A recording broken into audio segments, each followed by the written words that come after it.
Hi everyone, please subscribe to my channel. Blood Immortal Venerable. See playlist for other chapters and novels. I do not translate the novels.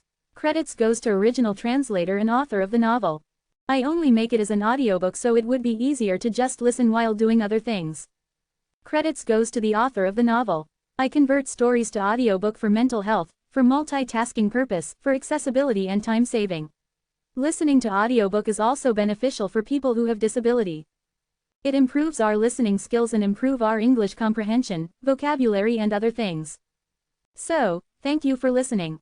Thank you and thank you very much for your support.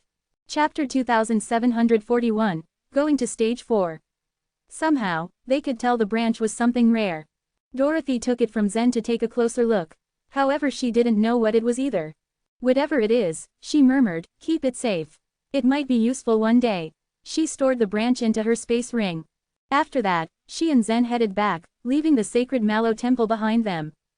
After Zen retreated his body from the temple, he allowed the people at the gate to leave.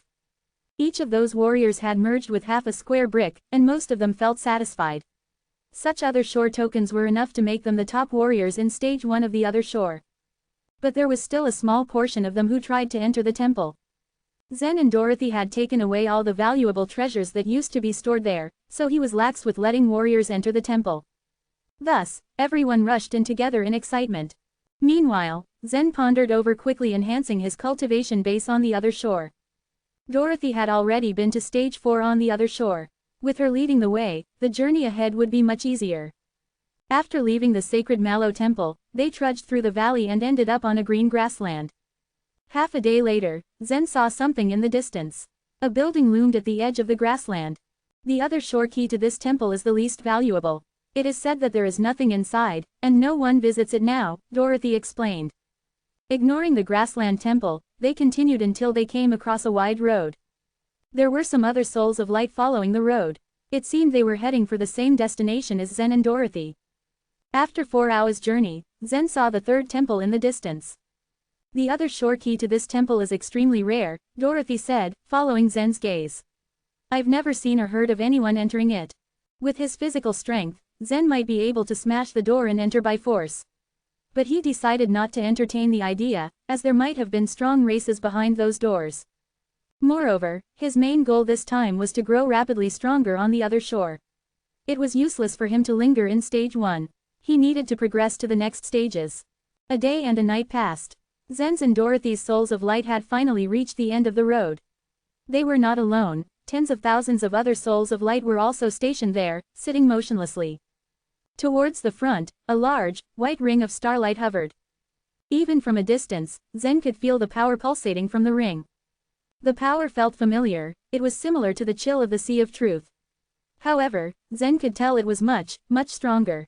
If he was still as weak as he was when he first stepped into the Sea of Truth, he wouldn't be strong enough to approach the star ring. After having absorbed the soul crystal back at the sacred Mallow temple, Zen's soul of light had doubled in strength.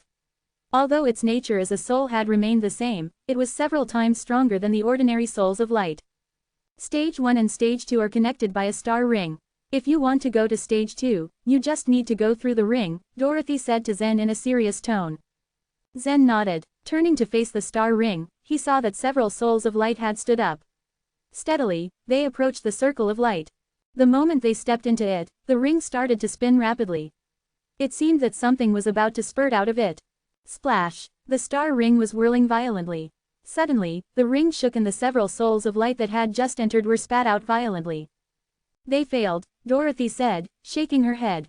One just needed to pass through the white star ring to get into stage 2. However, these people's souls of light were obviously not strong enough. The souls of light that were violently rejected by the ring were all badly injured, lying helplessly on the ground. Although this place was not as dangerous as the Sea of Truth, one could still get seriously hurt here. It's our turn, Dorothy said gravely. Zen nodded calmly, following closely behind her towards the white star ring. It wasn't Dorothy's first time to pass the white star ring, so she looked very relaxed. Zen, although this was his first time, was quite confident he'd make it. As soon as the two of them entered the white star ring, it began to spin at high speed again. Splash! As the star ring was spinning crazily, Zen felt as though his soul were being crushed. He couldn't release his spiritual sense, so he couldn't tell what was going on around him. Panic started to well within him as things grew more and more chaotic. After a short while, another ray of white light shot out from the star ring towards the sky. The other souls of light who had been watching closely began to murmur amongst themselves in low voices. They didn't envy Zen or Dorothy at all, the auras their souls emitted were too strong. The other souls had actually thought that the two had descended from the upper stages of the other shore. The white light coiled around Dorothy's and Zen's souls of light, launching them upwards as well. After about 5 minutes, Zen felt that his soul of light had been restored. He returned to his human form and his spiritual sense had returned to normal. He opened his eyes and blinked. He realized he was standing in a huge square. Even more souls of light were gathered in the square. Zen guessed the number was around more than 100,000. Another white star ring hovered in the center of the square, with an aura even fiercer than the one prior. Zen could sense the souls of light present were much stronger than those in stage 1. This is stage 2, Zen asked. Gant had been trapped in stage 2. He wondered whether Gant was among the souls in the square.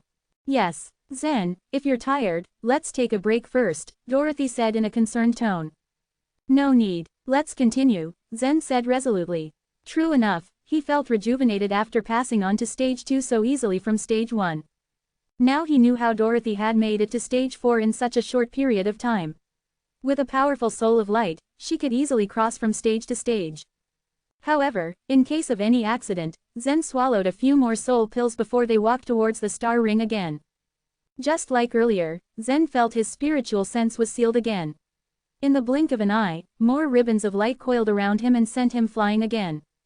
In no time at all, they made it to stage 3. Very few warriors could make it to stage 3 from stage 1 in so short a time. But the first stronghold of the Oneness Sky Palace was located in stage 4, which was where Zen needed to go, so the two moved forward without hesitation. However, the aura of the white starlight in stage 3 felt threatening to Zen. His eyes narrowing, he decided not to go into it so recklessly. Dorothy had rested for half a month before she went to stage 4 for the first time. But Zen rested only for 2 days. They swallowed dozens of soul pills, and then stepped into the star ring which led them to stage 4, the mysterious root stage. As soon as he regained his spiritual sense, he saw 4 enormous buildings standing not far away. They were similar to the temples he had seen before, but they were not locked. The gates were wide open, and many souls of light were streaming in and out. Chapter 2742, Trust. As Zen looked around, he realized that the architectural styles of the temples here were different from what he'd seen before. Come to think of it, the temples Zen had seen on stage 1 each had different styles, too. It seemed they were built in different eras. After all, every race had their own unique aesthetic, so it only made sense that the styles of buildings varied. However, the 4 temples that loomed before him were different from each other, but all were of the human style. These temples were built by humans? Zen asked incredulously. Yes, Dorothy nodded. Most of the mighty races build their temples on stage 4. Some weaker forces can only build their temples on stage 2 or stage 3, and the weakest non-human races are limited to stage 1. Because there were many races in the source world, establishing a temple on stage 4 was a way to assert their power. So, are you saying, stage 4 is the liveliest place? Zen asked. Of course it is. Just follow me, you'll know soon enough, Dorothy smiled. Following closely behind Dorothy, Zen continued to examine the 4 temples, 3 of which represented the 3 orthodox human forces. But what about the 4th temple? There are 3 orthodox forces in human race and each one has a temple here. Then who owns the 4th one? Zen voiced his thoughts. You should have guessed it by now, Dorothy said nonchalantly. It's the one that is always on your mind. The 9 Li race, Zen thought in his mind. There once had been 4 orthodox forces in human race, but only 3 of them remained. By taking advantage of the Sun Crow race's invasion, Athamar had found out Zen's background, but those of the Origin Mountain didn't know it. However, this didn't stop Dorothy and the others from guessing. After all, they were able to piece things together from things Zen said, intentionally or unintentionally. Oh, guessed what? Zen suddenly laughed. Are you still playing dumb? Dorothy pouted. Am I so untrustworthy? Even though they had been through many life and death situations together, Zen had never revealed his origin to her. For some reason, this upset Dorothy. Zen hesitated. Since Athamar already knew his background, and since the Oneness Sky Palace wasn't exactly the enemy of the 9 Li race, there was no need to hide it from Dorothy. Sometimes, if one was too cautious and secretive, they were bound to lose the trust of the others. Even Zen himself would be on guard against a person whose background was unknown to him. "It's sort of what you think," he said after a while. "But I can't talk about it right now. If there's a chance in the future, then trust me, I will tell you all the things you should know." Upon hearing his words, without turning around, Dorothy quickened her pace. Zen began to worry that she might be vexed with him.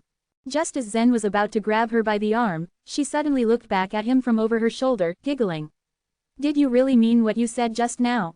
Zen was stunned by Dorothy's sudden mood swings. Having difficulty adapting to the situation, he ended up saying, "Yes, you have my word." Then, she proceeded to tell him about the temples. In the olden days, the human race was weak. The four orthodox human forces had no choice but to unite in order to survive. This became a precious era of peace and harmony.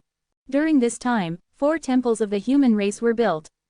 Besides the 4 temples on stage 4, on the higher stages of the other shore, the 4 human forces also had their temples lined up together. However, the harmonious state did not last forever. The dispute between Nine Li race and Bering race led to a huge fight. The conflict between the two races wasn't enough to affect the entire human race, though. At that time, the Oneness Sky Palace decided to stand by and not interfere. The Eastern Emperor Tai believed that it was nothing but a silly quarrel, and that nothing serious would happen. After all, besides the human race, there were many other powerful races in the source world. If the battle went on for too long, it would only benefit the other races. Even Chiyu shared the same sentiments at the time. The war between the two races was much like the one between the Oneness Sky Palace and the Sun Crow race. The battles were limited to one province. It was more like a trial for the two races than a full-fledged war. However, once the Divine Farmer race got involved, everything changed. Under the joint attack of the two orthodox human forces, the Nine Li race was doomed. With Chiyu's death, the whole source world was shocked. After all, it wasn't simple to form a superpower, conversely, it wasn't easy to annihilate one. However, with the Yellow Thirk and the Divine Farmer joining hands, they made it happen. Since their fall, the temples of the Nine Li race on the other shore were then occupied by the Bering race. What's the reaction of the Oneness Sky Palace after the Nine Li race was annihilated? Zen asked with brows furrowed. As far as I know, Eastern Emperor Tai didn't say anything, but he paid a visit to the Pear Hill, Dorothy said. Then, it clicked. Zen finally understood what had happened. The reason behind the conflict between the different forces of human race boiled down to the different ways they had chosen to live by. Those top masters were so powerful, and they all had strong will and great ambitions. There was no way they'd back down so easily and change the way they had chosen. Eastern Emperor Tai knew clearly that he could not confront the joint force of Yellow Thirk and Divine Farmer all by himself. If he did not join them, he had to find a new ally. Both the Pear Hill and the Oneness Sky Palace had chosen the same way. Zen had known about this from Athamar. Now it was confirmed here by Dorothy again, which made him even more relieved. He had chosen to join the Oneness Sky Palace by accident. And now it turned out that it was the right choice. Number 9527 might also know about all this, but it never disclosed everything clearly to Zen. It just subtly guided him to the way that suited him. They talked in a low voice while walking until they reached the square in front of the temples. Originally, each of the 4 temples had a statue positioned in the front. In front of the temple that belonged to the Oneness Sky Palace, there was a massive marble statue of a sword. For the Bering race, there was a ferocious bear statue. In front of the Divine Farmer race's temple, there was a statue of a huge ruler. Zen frowned as he saw that the statue for the last temple had been destroyed. Only 2 legs remained. Even if he had never been here before, he knew without a doubt that it was Chiyu's statue, with 3 heads and 3 pairs of arms. Now, it had been destroyed and was barely discernible. Zen sighed sadly. But what piqued his interest was the huge ruler that stood in front of the temple of the Divine Farmer race. It was so detailed, almost lifelike. It actually looked similar to his infinity ruler. What is the story of that? Zen asked, pointing at the statue of the ruler. It's the Divine Farmer ruler, Dorothy replied instantly. This was just common knowledge. But since Zen was a newcomer in the source world, she had already gotten used to his ignorance. What's the connection between the Divine Farmer ruler and the Infinity ruler? Zen wondered in his mind. But on second thought, since the members of the Divine Farmer race had made a statue of Divine Farmer ruler as a token to worship, it must have an extraordinary origin. It might be ridiculous to try to draw a connection between the two. When the two finally arrived at the gate of the Oneness Sky Palace's temple, two guards blocked their way. If you're disciples of the Oneness Sky Palace, we need to confirm your identity. Dorothy calmly raised her arm, and the square space ring in her hand flashed with bright light. One of them stepped aside and said politely, "You may enter." Then, turning to Zen, he said, "We also have to verify your identity." Everyone on the other shore couldn't see each other's appearance, and they could only identify each other by their scent. Thus, it was only natural they couldn't tell who Zen was. Chapter 2743, Presents from the Oneness Sky Palace. A sudden thought occurred to Dorothy and she smiled before saying, "We were climbing so fast that I forgot to mention something. Since you've joined the Flow Sword sect, you need to get the soul mark of the Oneness Sky Palace." "How do I get it?" Zen asked. "The Flow Sword sect has sent two beautiful maids to serve you, hasn't it? You can go and ask them for it." "I'll wait for you here," Dorothy said, still smiling. But her voice had taken on a strange inflection at the mention of the maids. "Okay," Zen said, preparing to leave the other shore. "Wait," Dorothy called out to stop him.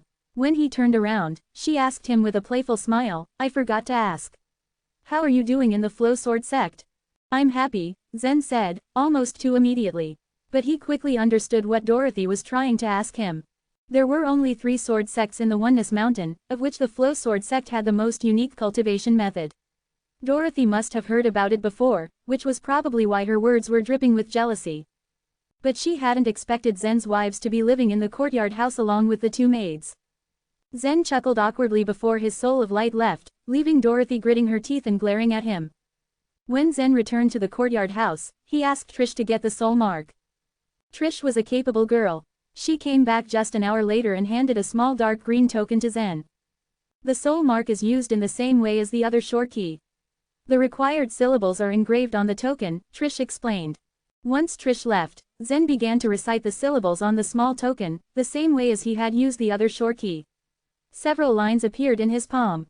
But the lines weren't as complex as those of the other shore key. More lines had appeared on his palm by the time he returned to the temple. It was the soul mark unique to the Oneness Sky Palace. The guards checked the lines on Zen's palm before they let him in. Dorothy waited patiently by the entrance. She didn't ask him about the maids once she saw him enter the temple, a fact that filled Zen with relief. There were many souls of light in the temple. Most of them had a profound truth of eternal sword intent. Their auras filled Zen with the feeling that he was in the Oneness Sky Palace. Dorothy led the way through the left gate of the temple. A bronze wall stretched across the gate. In the middle of the wall was a relief in the shape of a long bronze sword. Several disciples of the Oneness Sky Palace were already gathered before the gate. One of the disciples ran his hands over the relief. The surface of the long bronze sword emitted a strong soul aura and a small white light spot the size of a rice grain dripped from the sword's tip. "It is soul crystal," Zen blurted out the moment he saw the white light spot. Back in the sacred Mallow Temple, Dorothy had told Zen that the soul crystal was rare, and that it was different from the soul pill. It could, on its own, strengthen the soul of light. But the nugget of soul crystal before them was too small. It was only the size of a rice grain. Even so, the disciple who had earlier patted the relief seemed very happy. He carefully absorbed the white light spot into his soul of light and then sidled out of the crowd, satisfied. Following that, several disciples also put their hands on the bronze sword. They could also obtain a nugget of soul crystal, but the size was different. The nugget of soul crystal that some disciples got was as tiny as a needle's tip and could hardly be identified if one didn't observe it carefully. Some others got a bigger piece of soul crystal. The soul crystal within the temple is distributed according to the disciples' assessment results. If they are oneness guards, the soul crystal will be distributed according to their merit points. The gaps are usually huge, Dorothy explained. "How big was the one you obtained?" Zen asked. Dorothy pursed her lips and smiled. She wasn't about to answer this question. Dorothy's soul aura had become much stronger after she had returned from stage 4 to stage 1. She must have obtained a big chunk of soul crystal. It was a while before it was finally Zen's turn. The disciples who had gotten their hands on the soul crystal were dawdling by the side because they wanted to see the soul crystal Zen could get. Zen reached out a hand and gently patted the long bronze sword. The sword began to gleam and a ray of white light shot through the sword tip. It converged into a white light spot that swelled increasingly and finally grew to the size of a fist. The disciples were astonished at the size of the soul crystal. "So big. Is he cheating? How did he get such a big one? Who is this man?" The chunk of soul crystal that Zen had obtained was dozens of times bigger than those of ordinary people. It looks like the Flow Sword sect is paying great attention to you, Dorothy said, surprised to see the fist-sized chunk of soul crystal. She had begged her grandma before she was allowed to get the soul mark. Given her grandma's status, the Oneness Sky Palace would give her the most resources of all. Even so, the size of soul crystal she had obtained from the temple was similar to Zen's. Zen knew why. His performance in the Flow Tower was enough to attract attention from the Flow Sword sect. He wouldn't have been able to receive such a large chunk of soul crystal otherwise.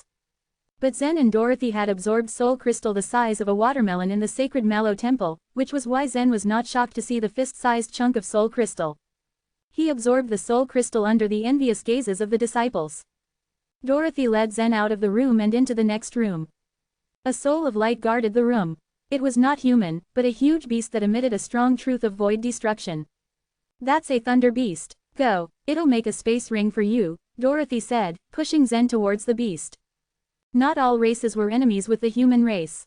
Some of them were small in number, but they had certain kinds of unique talents.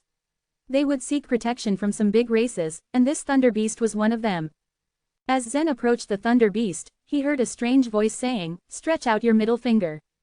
As instructed, Zen stretched out his middle finger and the thunder beast lowered its head, two sharp tentacles extending from it and curling around Zen's finger. Soon, a bright square appeared on Zen's fingertip. This square was the same as Dorothy's. It was a space ring used on the other shore. Zen had been using space rings for many years, and was soon familiar with the new space ring and its way of usage. Once they exited the room, Dorothy transferred the soul pills and the metal branch that she had obtained from the sacred Mallow Temple into Zen's space ring. No wonder so many people want to join the Oneness Sky Palace. I can get so many treasures in stage 4, Zen exclaimed as he looked wonderingly at the square on his fingertip. Dorothy didn't find these treasures amazing. She replied calmly, the Oneness Sky Palace is always generous, but these are just appetizers. What's waiting for us ahead is more important. I haven't gotten it yet. Let's go get it together. Chapter 2744, Choosing Tokens. Zen was stunned at Dorothy's words. What was so important? But he figured it out soon enough. You mean the other shore token? He asked. Yes, Dorothy replied. Does the palace distribute other shore tokens? Zen asked again. He had once thought that all the other shore tokens could only be obtained by people through their own strength. It's a good thing for us to obtain a few rare other shore tokens by ourselves in temples. The palace will, however, also help its disciples get some, said Dorothy. Some large sects would distribute things like magic weapons to their disciples. But such free weapons were quite ordinary. Her words brought Zen's expectations down. The other shore tokens allocated to disciples in the palace were probably not that strong, after all. Dorothy guessed what he was thinking and added, these other shore tokens were collected from different places by strong warriors in the palace. Some of them are from stage 4 and some from even higher stages. But whether you can hold them depends on your own ability.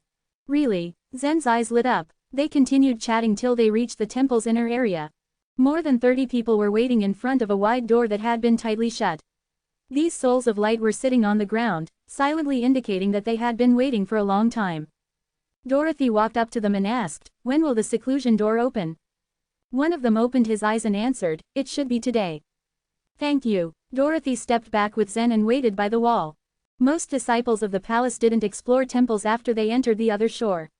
They were so dangerous, they could die if they weren't careful enough.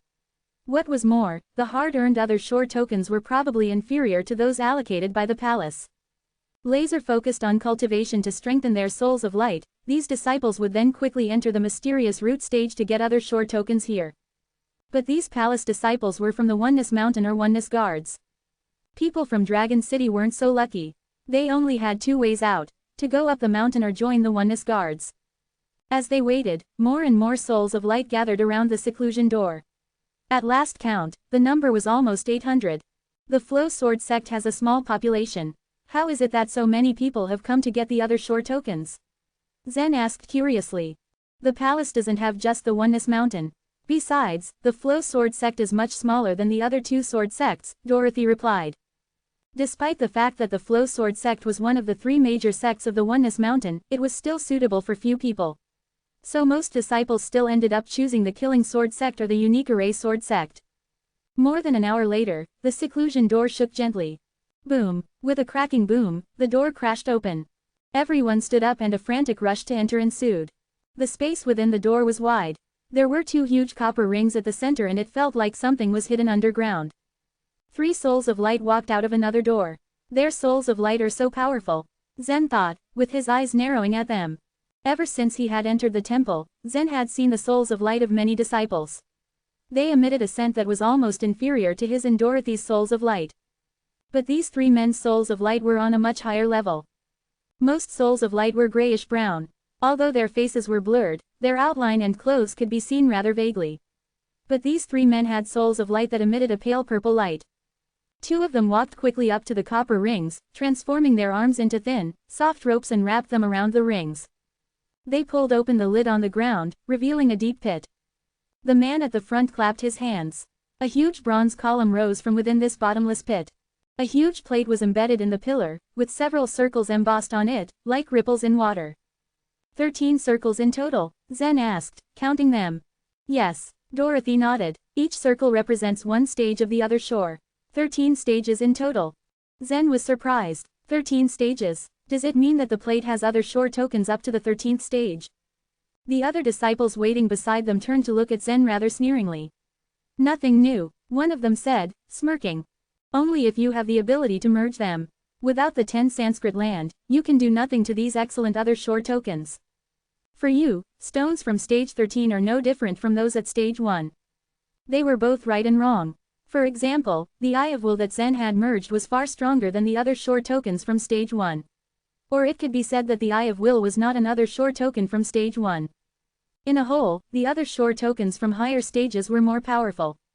Dorothy explained patiently to Zen, the other shore is divided into 3 worlds. The first world is called Lust World and it contains 13 stages. If one surmounts these 13 stages, they will reach the Desire World. They can't return to the Lust World from there. So the highest level of the other shore tokens that you can collect here is stage 13. I see, Zen said, nodding in comprehension. He really knew very little about the other shore. One of the 3 souls of light waved his hand and the concealed cases beneath the outermost ring of the plate began to roll up, taking the other shore tokens on the plate along with them. These other shore tokens were strange. Some were like a ram's horns, some like delicious fruits, and some like messy hair. But the other shore tokens in the outermost circle were from stage 1, which was why they didn't contain strong other shore power. Zen guessed they had about 2 or 3 divine megatons of force and that the strongest one contained no more than 5 divine megatons of force. Why do they need other shore tokens from stage 1 now that they have reached the 4th stage of the other shore realm? Zen asked again. Because the strength of an other shore token doesn't solely depend on how much other shore power it contains, Dorothy said, shrugging. Some special other shore tokens with unique abilities often have unexpected effects. You've practiced a few truths of godly ways. You need to be careful while choosing the other shore tokens. The concealed cases in the circles were still being rolled up. Other shore tokens in the 2nd, 3rd, and 4th circles were all revealed. Chapter 2745, 4 Types. Zen agreed with Dorothy's explanation. It was important to consider how many divine megatons of force the other shore tokens could unleash. But their abilities were more important. For example, the force the Eye of Will could unleash wasn't great. It only had a few dozen divine megatons of other shore power. But it had 2 abilities that were extremely useful. When all the cases on the plate had turned over, all the other shore tokens were revealed to everyone. Everyone's eyes were fixed on the other shore tokens. They were secretly selecting the other shore tokens for themselves. If they saw any other shore token they would like to have, they would go straight to it when the selection began. One of the purple souls of light walked up to the plate and said, most of you have been on the other shore for a long time, and I believe you are all very familiar with other shore tokens, right? Of course we are. I've changed 6 other shore tokens already. I was on stage 3 for more than 10 years. But the other shore tokens I integrated before are nothing compared to the ones before my eyes right now. Everyone had erupted at once. They thought they knew the other shore tokens very well. In that case, I don't have to give you the routine introduction, the purple soul of light said with a smile. He was pleased to have been saved the trouble of explaining everything to them. You don't have to introduce anything. People who can enter stage 4 know pretty well about the other shore. They answered confidently. Zen was stunned and felt discouraged. All of these people had been on the other shore for a long time. They probably didn't need to learn anything about the place. He, on the other hand, was still a newcomer here. I think you should go on with the introduction, Dorothy said suddenly, raising a hand. Isn't it too troublesome, given that everyone knows about it? What do you want to know? After we pick the other shore tokens, I will tell you. What do you think? These two are so ignorant. I noticed them just now. I wonder which mountain they are from. The disciples from the Oneness Sky Palace had already locked their sights on the other shore tokens that they wanted. They were afraid that someone else would take away the other shore tokens they had chosen for themselves. They were anxious and in no mood to tolerate anyone who was bent on wasting time on unnecessary introductions. Please go on, Dorothy said, her tone leaving no room for questions. As she spoke this time, the necklace of Mystic Soul on her chest began to glow. She didn't want to use the power of the necklace of Mystic Soul to suppress these people. But the shining necklace of Mystic Soul was a symbol of status in the Oneness Sky Palace. When the three purple souls of light saw the necklace, their expressions suddenly shifted. The stable aura of their souls of light even fluctuated. There were a few knowledgeable warriors standing within the seclusion door who recognized the origin of the necklace of Mystic Soul at once and fell silent. Even though they couldn't see Dorothy, they knew that she was an important figure in the Oneness Sky Palace. But there were still a large number of people who hadn't noticed the necklace. They didn't know anything about the necklace of Mystic Soul and continued to protest loudly.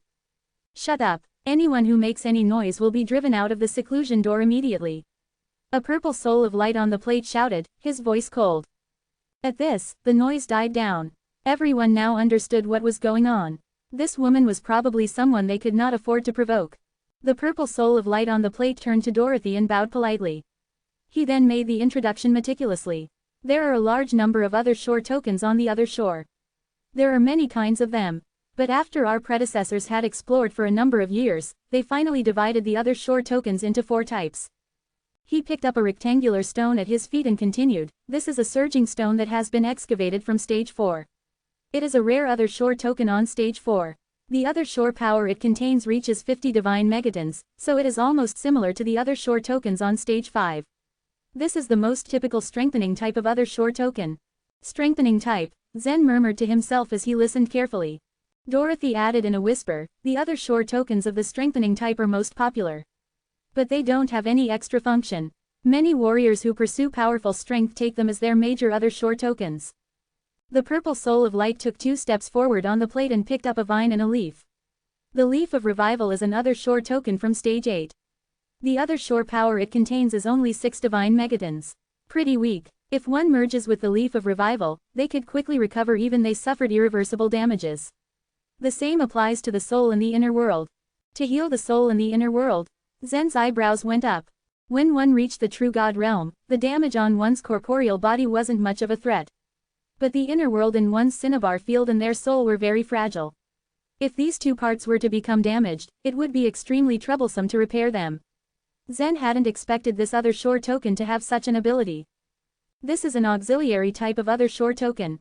This type of other shore tokens don't have a strong other shore power, but they are extremely useful, Dorothy said. She then looked up to the purple soul of light and said, continue with the next type. There's no need to introduce the spring rain vine. It has similar effects as the leaf of revival. Okay, the purple soul of light said obediently. The other hundreds of people were surprised at the way this was turning out. It looked like the woman knew everything, and the reason she had insisted that the purple soul of light make the introduction was only for the benefit of the man standing beside her, so that he could learn everything. The crowd envied Zen. How a guy who didn't know anything had such good luck. But it was not Zen's fault that he was ignorant about the other shore. After entering the Dragon City, Zen had needed to improve his strength in all aspects. He had practiced without a break while all the warriors present here had been on the other shore for at least a decade. The purple soul of light walked to the middle of the plate and picked up a small sword in his hand. He then said, the 3rd type is the descending type. The other shore tokens of this type can be used to defend the enemy. Every one of them can be considered as another shore token and a lifeblood treasure as well. Zen had seen other shore tokens of this type several times before. For example, the mysterious meteor tripod at the bottom of the divine land and the colorful ring Emily had used had been other shore tokens that could be thrown out to resist the enemy. What about the last type? Someone in the crowd couldn't help but ask. Strengthening type, auxiliary type, and descending type, these 3 types were common knowledge. But many people didn't know that there was a 4th type. The mysterious type, the purple soul of light replied. The other shore tokens of this type are most rare of all. They usually possess a special ability and can't be categorized into any type. Some can even grow on their own. Grow. Zen then thought of the corpse of the heavenly spider in the sacred Mallow temple. Dorothy, if one merges with a living heavenly spider on the other shore, can the heavenly spider also grow? If so, it belongs to the mysterious type. Dorothy replied affirmatively. It is extremely difficult to merge with living creatures on the other shore. But there are many benefits to merging with any of them. The living creature one merges with is practically a form of contractual beast.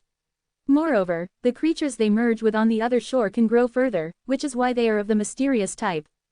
Chapter 2746, Earth Sanskrit Plate. After listening intently to Dorothy's explanation, Zen's mind wandered off towards thinking what type of other shore token the Eye of Will was.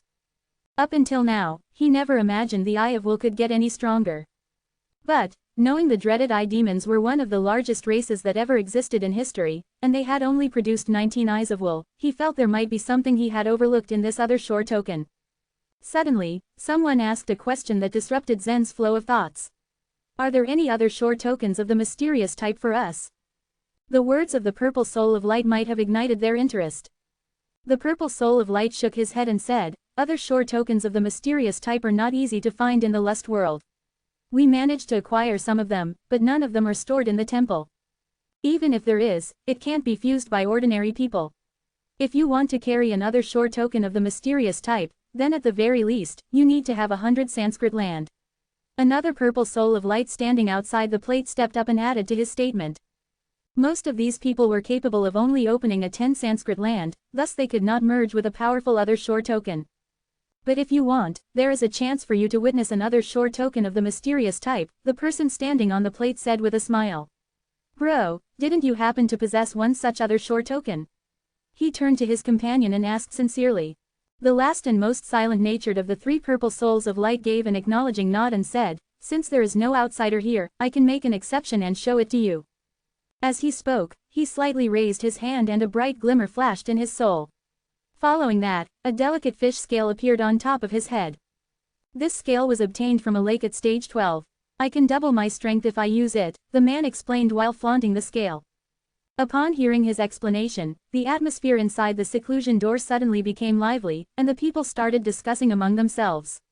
Everyone's eyes were fixated on the fish scale, and their expressions revealed hints of envy and greed. A single fish scale with the ability to double one's power made them feel excited. However, Zen remained calm. He wasn't moved at all. Something like this would never surprise him since he already had seen other shore tokens similar in value in the past. When Zen was being chased by Elizabeth in the mountain viewing province, he had been forced to use two latent thurgies, one of which was the exhausting power and was similar to this scale. However, the exhausting power far surpassed the fish scale in strength. When Zen used it, his power multiplied by 5 times as much from before. And what about the 9-Li warrior who had the divine pulse Deadwood? How many times could this person's strength be increased? 20 times, or even 50 times? Now that we're done with the introduction, the purple soul of light standing on plate said politely, and he then turned to face Dorothy and continued, you may choose your other shore token now. What about my friend? Dorothy gestured towards Zen. Of course, he can as well. The purple soul of light bowed respectfully. Since the three of them had guessed Dorothy's status, how could they turn her down? Even though there was no such thing as diversity in the Oneness Sky Palace, there were a few exceptions who enjoyed privileges because of their status. Before Dorothy could ask Zen to choose first, the entire room went in utter chaos with protesting disciples. Shouldn't we get to choose before them because we came here first? Why are they allowed to bypass the rules? Is it because of the woman's status? That is so unfair to us. You can check the temple records, I was the first one to come here. Usually, these disciples would be hesitant to go against Dorothy. However, because they had the upper hand in numbers, they vocalized their thoughts freely. Quiet down, all of you, maintain the protocol of the temple or get out of here. The cold voice of the purple soul of light echoed in the ears of every being in the temple. But then, Dorothy waved her hand to ask him to stop and said, forget it. We don't mind waiting a little longer. After all, our goal is to obtain the other shore tokens in the innermost circle. The other shore tokens on the plate came with certain expectations for the warriors who wished to carry them. Even if they wanted to pick up the other shore tokens in the center, they had to have enough strength to do so. Since Dorothy didn't seem to mind them going first, the purple soul of light bowed to her wishes and turned to the disciples. In that case, everyone line up, you can choose your other shore tokens in the order of your coming. After that was decided, one of the disciples waiting at the front row stepped up towards the plate. Just as the man stepped on it, it began to shake slightly as if reacting to his aura. Soon after, green light began to flash on the plate. From the outermost layer, circles of lush green light began to glow as it spread into the center. 1, 2, 3, 4, 5. The green light covered the first 5 circles completely, while in the 6th circle, only several beams of the light shrouded 3 other shore tokens. Carefully watching this scenario, Zen became curious. He turned to Dorothy and whispered in a low voice, "What does the green light on the plate indicate?" This plate is called the Earth Sanskrit plate, and its origins are vast. It can sense the strength of the Sanskrit land in one's inner world. And thus the show of green lights means the other shore tokens that he could carry, Dorothy explained patiently. As they were engaged in conversation, the man walked straight to the 6th circle, and picked one from the 3 other shore tokens that were shining with green light, and then returned back to his place. As soon as he stepped off the Earth Sanskrit plate, the lights slowly diffused one by one until they weren't seen. Following him, the other disciples took turns to choose their other shore tokens. Each time a disciple stepped on it, the lights would flash green for up to 5 or 6 circles at best, and therefore, they only chose from stage 5 or stage 6 other shore tokens. This was an exclusive treatment for these powerful disciples of the Oneness Sky Palace. The members of smaller forces could never imagine such a feat. One after another, the souls of light stepped onto the Earth Sanskrit plate and took away the other shore tokens. The number of the other shore tokens in the 4th, the 5th, and the 6th circles reduced sharply. Each time someone took a rather powerful other shore token, a disappointed sigh would enunciate from the back rows. Since the one they wanted to have was possessed by another, they had no choice but to select a different one. For the ones that followed close behind them, they had to resign themselves to choosing another shore token in the 3rd circle. Some other shore tokens with special abilities could still be a worthy alternative for them. A handful of them were prominent warriors with a steady Sanskrit land. When they leapt on the Earth Sanskrit plate, they managed to light up 8, or even 9 green circles. These people could naturally choose a stronger other shore token compared to the rest. After a long wait, it was finally Zen's turn to pick. The atmosphere suddenly became hostile, and several glares filled with disdain followed him as he made his way to the plate. They inaugurated a debate among themselves, to guess the potential of his strength. This guy has a remarkably powerful soul, but his inner world might be an ordinary one. A guy who has to rely on a woman can't be that strong. I bet only 2 circles will react to his power. Ha ha. Zen paid no heed to their remarks and gently leapt on the Earth Sanskrit plate. As if reacting to his presence, circles of green light began to spread beneath his feet. 1, 2, 9, 10. Soon, the green light spread to the center till it covered all 13 circles, which meant that he could carry every other shore token on the Earth Sanskrit plate. Suddenly, silence raided the walls of the entire room, and the hostile remarks were cut off by Zen's impressive show of power. Even the purple souls of light were caught off guard. If it was done by Dorothy, they might not be so overwhelmed. They all knew that the owner of the necklace of mystic soul was the granddaughter of the prominent figure on the Origin Mountain. In fact, they would feel strange if she couldn't bear another shore token from the first 13 stages. However, Zen was unfamiliar to them and his strength far surpassed their expectations. The 3 purple souls of light began to guess his identity among themselves, wondering who this astounding guy could be. Chapter 2747, Strength God Totem. Zen was not surprised at this result. He had learned about how it worked for the other shore tokens while fusing with the Eye of Will. Not many people in the source world had the 1000 Sanskrit land. Zen's inner world was strong enough to absorb all kinds of other shore tokens across the 13 stages.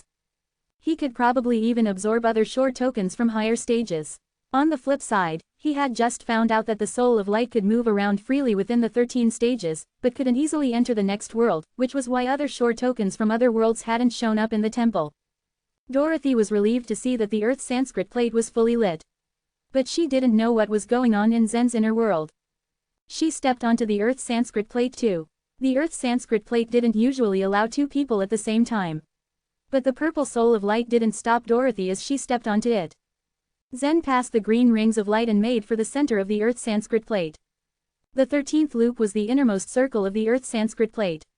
The 3 other shore tokens that had been placed there were from stage 13. a black stone, a golden wine glass, and a small totem. As Dorothy looked at the 3 other shore tokens, she asked the purple soul of light, "Could you please introduce them to us?" No one else held such a privilege of asking for and getting the tokens introduced to them. Everyone else had to explore the tokens by themselves after fusing with them. The purple soul of light nodded and replied, "This black stone was obtained from the dark fog forest of stage 13. It has about 300 divine megatons of other shore power stored in it. The dark mist derived from it can turn into a large quantity of poisonous miasma, which can greatly impact souls in inner worlds. That is why it is a handy auxiliary type of other shore token." Another shore token that had a strength of 300 divine megatons was way too powerful for the lower stages but not for stage 13. It seemed that the most powerful part of this stone was the poisonous miasma. Zen asked rather too eagerly, "Is it possible to fuse this stone with the truth of eternal sword intent?" The purple soul of light nodded. "All the other shore tokens that we have collected can fuse with the truth of eternal sword intent," he said proudly. He paused to let the words sink in, and then continued, "This golden wine glass is a descending type with 100 divine megatons of other shore power." A wine glass of descending type. Zen looked at the golden wine glass, confused. "It can produce fine, tasty wine that can intoxicate everyone," the purple soul of light said, his eyes twinkling. Zen and Dorothy were rendered speechless by the abilities of the glass. There are different kinds of other shore tokens because we have so many races, each with a different culture. The great chef in the palace has fused with another shore token that produces a wonderfully unique spice. Unfortunately, I haven't ever tasted it because I'm not qualified, the purple soul of light said with a soft chuckle. Dorothy knew that chef. "You mean Devon? The food he makes is outstanding." Everyone had different tastes and wanted to be strong in different ways. The purple soul of light nodded before pointing to the last token and continuing with his explanation. "And finally, this totem is called the Strength God Totem and was obtained from the ancient totem temple. You can tell from its name that it's a strengthening type of token. It contains 1200 divine megatons of other shore power, far greater than all the other shore tokens at stage 13. 1200 divine megatons, Zen exclaimed, shocked. In the Blue Cloud City, the divine lair women that had chased him had a maximum attacking power of 1000 divine megatons. A strengthening type of other shore token had no special abilities, but the power it contained exceeded that of the other types by a large margin. The purple soul of light could see that Zen was tempted by this token. He spoke again, a warning in his voice. "I wouldn't take this token if I were you." "Why not?" Zen asked curiously. If Zen had absorbed this totem before, he could have combined it with the exhausting power back in the Blue Cloud City. That would be 6000 divine megatons of other shore power, something that was beyond imagination. With that kind of power, he could have torn Elizabeth's illusory projection apart. Even if you choose this totem, another shore power of over 1000 divine megatons is beyond most people's limits. One must accept the chaotic source reinforcement before using that kind of power, said the purple soul of light. This token would be too much to bear even for those who were about to enter the desire world. Their bodies and inner worlds would be destroyed before they could unleash the power of such a token. Chaotic source reinforcement, Zen had never heard of it before. The first bottleneck that we encounter in the other shore realm is the limit that our body and inner world present to us, Dorothy explained. Only after we break through this limit can we enter the chaotic source realm. It wasn't that difficult to advance in the other shore realm. Having absorbed the soul crystal, Zen could easily reach stage 4. But with his current abilities, even stage 6 or 7 wouldn't be that hard for him, and stages 8 and 9 were possible options as well. After stage 13, however, going forward into the desire world was more than difficult. That was the bottleneck for the physical body and the inner world. The most powerful tokens of stage 13 had a strength of about 1000 divine megatons, which was the limit of the physical body and the inner world. A chaotic source reinforcement was needed to absorb such tokens. Once this was done, the soul of light had to enter the desire world. Only then had one truly entered the chaotic source realm. One must enter the chaotic source realm to choose this strength god totem. Does it mean that no one from the first 13 stages can use it? Zen asked. Some races with extremely powerful bodies can handle it. But there are also some talented people in the palace whose physical bodies are naturally much stronger than ordinary people. They can use up to 80% to 90% of its power, the purple soul of light answered him, subconsciously excluding Zen from the extreme cases. Even if there was someone who could fuse with the power from the totem, that someone couldn't be Zen. He was barely at stage 4. Let's look at some other options, Dorothy said. There were 6 other shore tokens from stage 12. There must be something suitable for them that they could find. But Zen had made up his mind. I'm going with the strength god totem, he said. Zen already had the eye of will that was being carried by the truth of goodwill and malice. He had 2 more other shore tokens to fuse since he still had the truth of cultivation nature and the truth of eternal sword intent. Using a token of strengthening type to strengthen his power would be a wise choice. Zen didn't know how strong a physical body would be after the chaotic source reinforcement. But his body, with the support of the Shade Stone, should be able to use half the power that the Strength God Totem contained. Chapter 2748, A Threat. Dorothy and the Purple Soul of Light were stunned at the firmness in Zen's tone. The other shore token of the strengthening type can increase your power, but power doesn't mean everything, Dorothy said, trying to persuade Zen. I know, Zen said, nodding. Are you still going to choose this other shore token then? The Purple Soul of Light asked again. He didn't care what other shore token Zen would select. All he cared about was being nice to Dorothy. Yes, I'll still choose this one, Zen replied decisively. He then picked up the Strength God Totem off the Earth Sanskrit plate. Dorothy knew that once Zen decided to do something, nobody could persuade him to change his mind. And moreover, now that the other shore token of the strengthening type was a trend among warriors, this other shore token wasn't going to be weak. Okay, it's my turn to choose, Dorothy said with a smile. She bent down over the Earth Sanskrit plate in search of another shore token she wanted. She had already laid eyes on another shore token that was sitting on the right side of the 12th circle. This token was the Twin Blossoms and it contained force of 150 divine megatons. It was another shore token of the auxiliary type and had a special power, it could help the user clone themselves.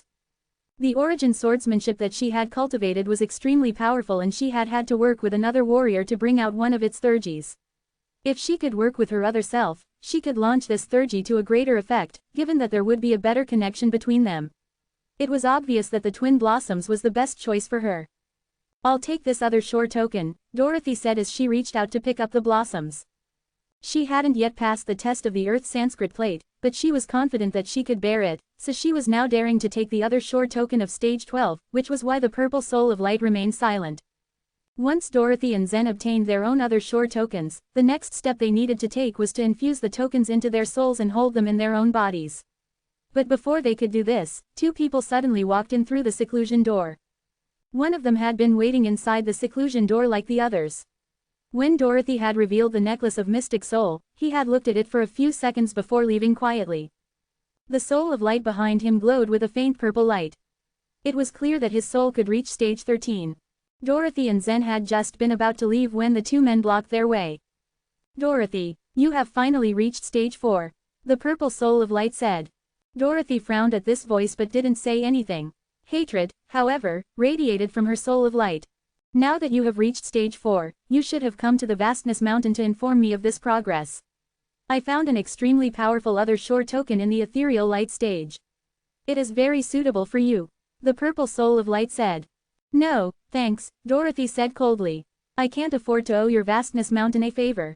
The Purple Soul of Light chuckled, and added, it's just another shore token of the Lust World. How can you call it a favor? It's my gift to you. Doesn't your Vastness Mountain always threaten my grandmother with that favor from years ago? You are not to be trusted. Dorothy snapped and grabbed Zen's arm, intending to leave. The Purple Soul of Light finally noticed Zen. He stretched out his arms to stop them, his strong soul pressure surging out of him. Fighting on the other shore meant confrontation on a spiritual level. This man's Purple Soul of Light sat at the peak in the Lust World and was far stronger than Zen's. Zen was shocked when his soul pressure had burst out. He reacted quickly, but he wasn't fast enough. The pressure pressed him tight against a wall of the temple. Who do you think you are? How dare you hold Dorothy's hand? The Purple Soul of Light screamed, ruthless in his countenance. His aura intimidated everyone standing inside the seclusion door. Zen's Soul of Light could hardly move, given that he was tightly held against the wall. He had absorbed Soul Crystal twice on the other shore, but with his current soul cultivation base, he could barely enter stage 6. This was why he couldn't defeat someone from stage 13. Even so, Zen mustered his soul force in a bid to try and escape the pressure. Marco Shu, stop it, Dorothy berated him, irritated at what he was doing to Zen. Marco Shu laughed and said, Dorothy, is this kind of an insignificant guy really worth your plea? I think I should just kill him. The expressions on the faces of the 3 Purple Souls of Light, who were in charge of affairs within the seclusion door, shifted at Marco Shu's words. They already knew who he was.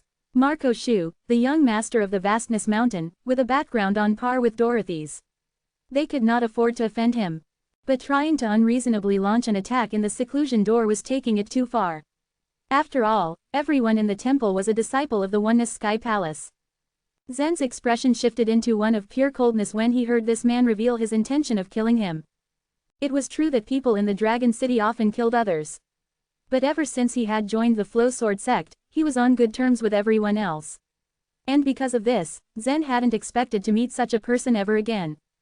It was at this moment that Zen heard a calm, casual voice sound from the depths of his mind. "Want me to help you?" It was No. 9527.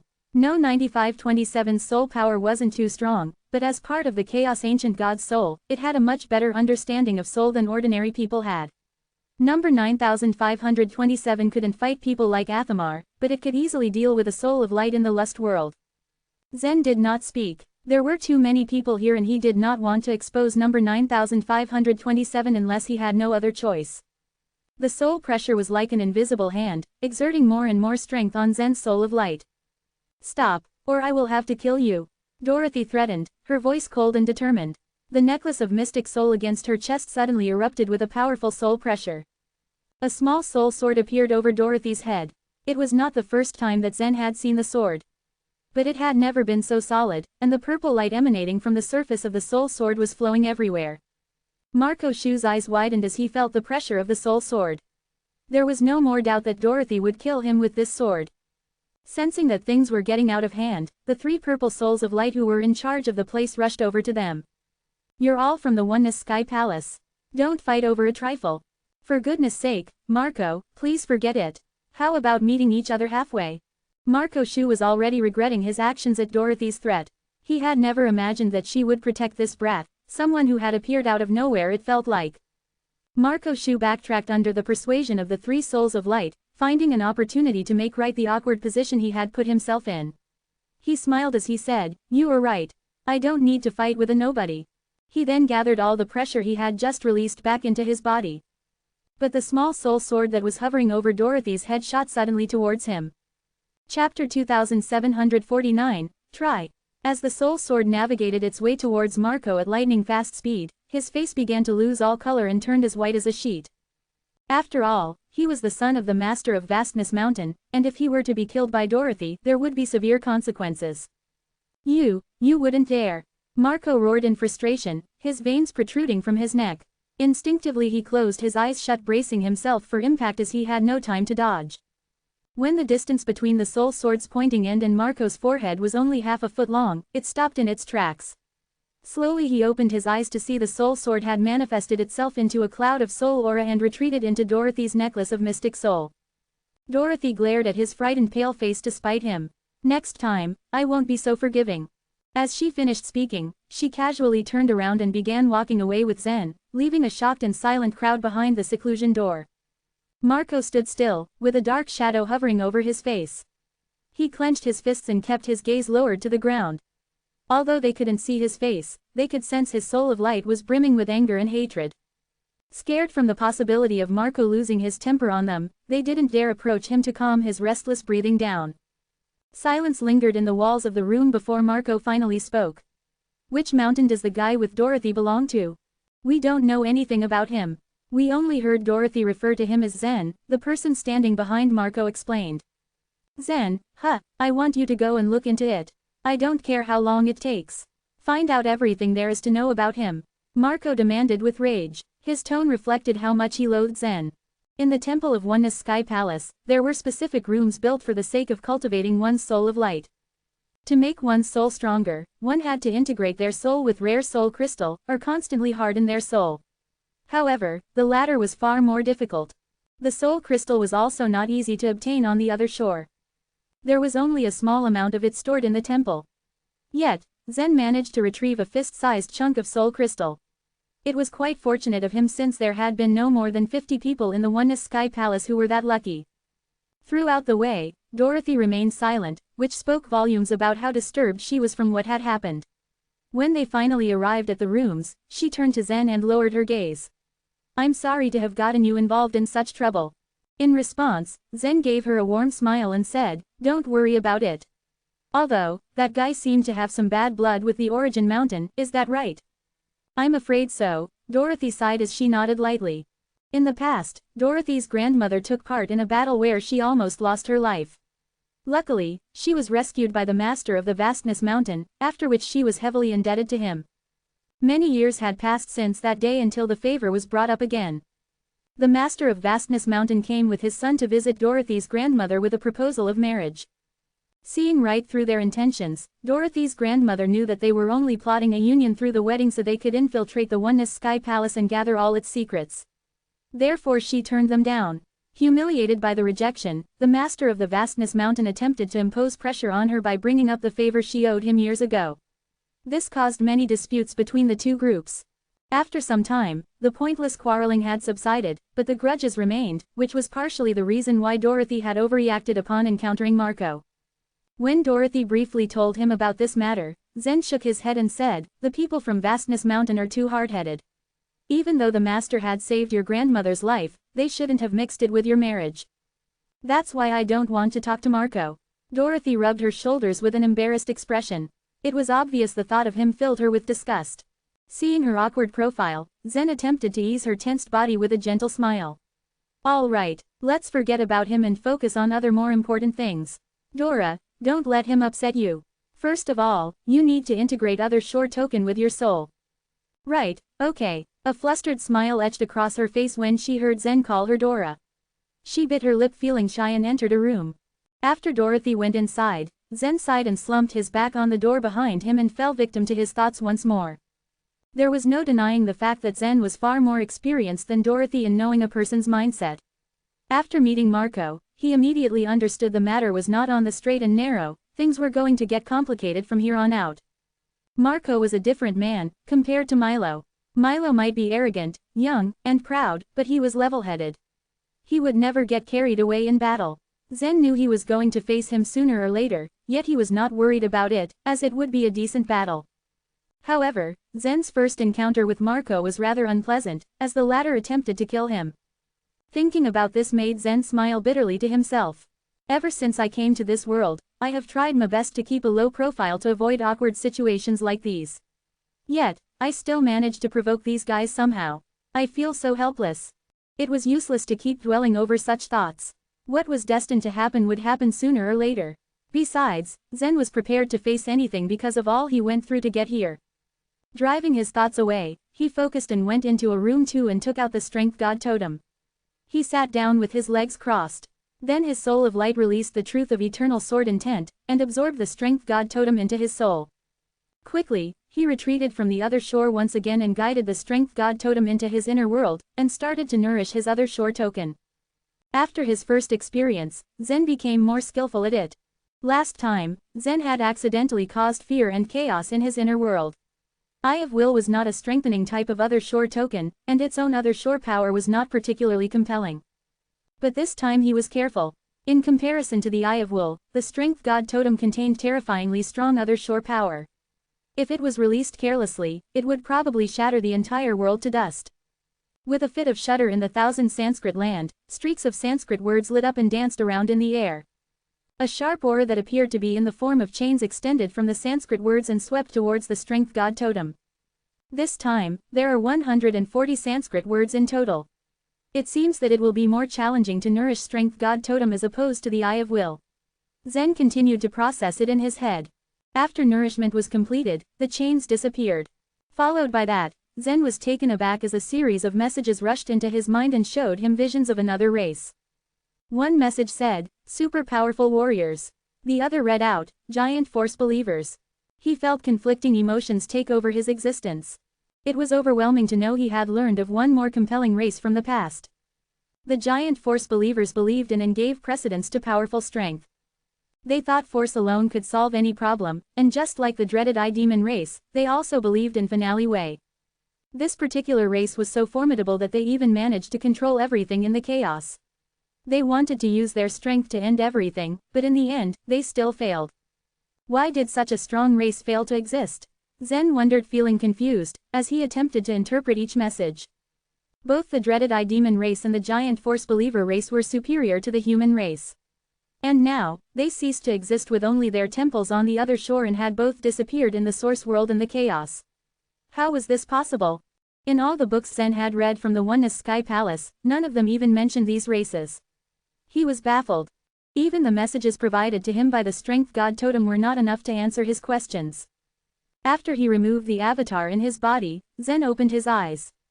Carefully, he sat up from his current position and stretched his one arm forward to activate the totem. The Purple Soul of Light and Dorothy both had doubts about his choice of the Strength God Totem.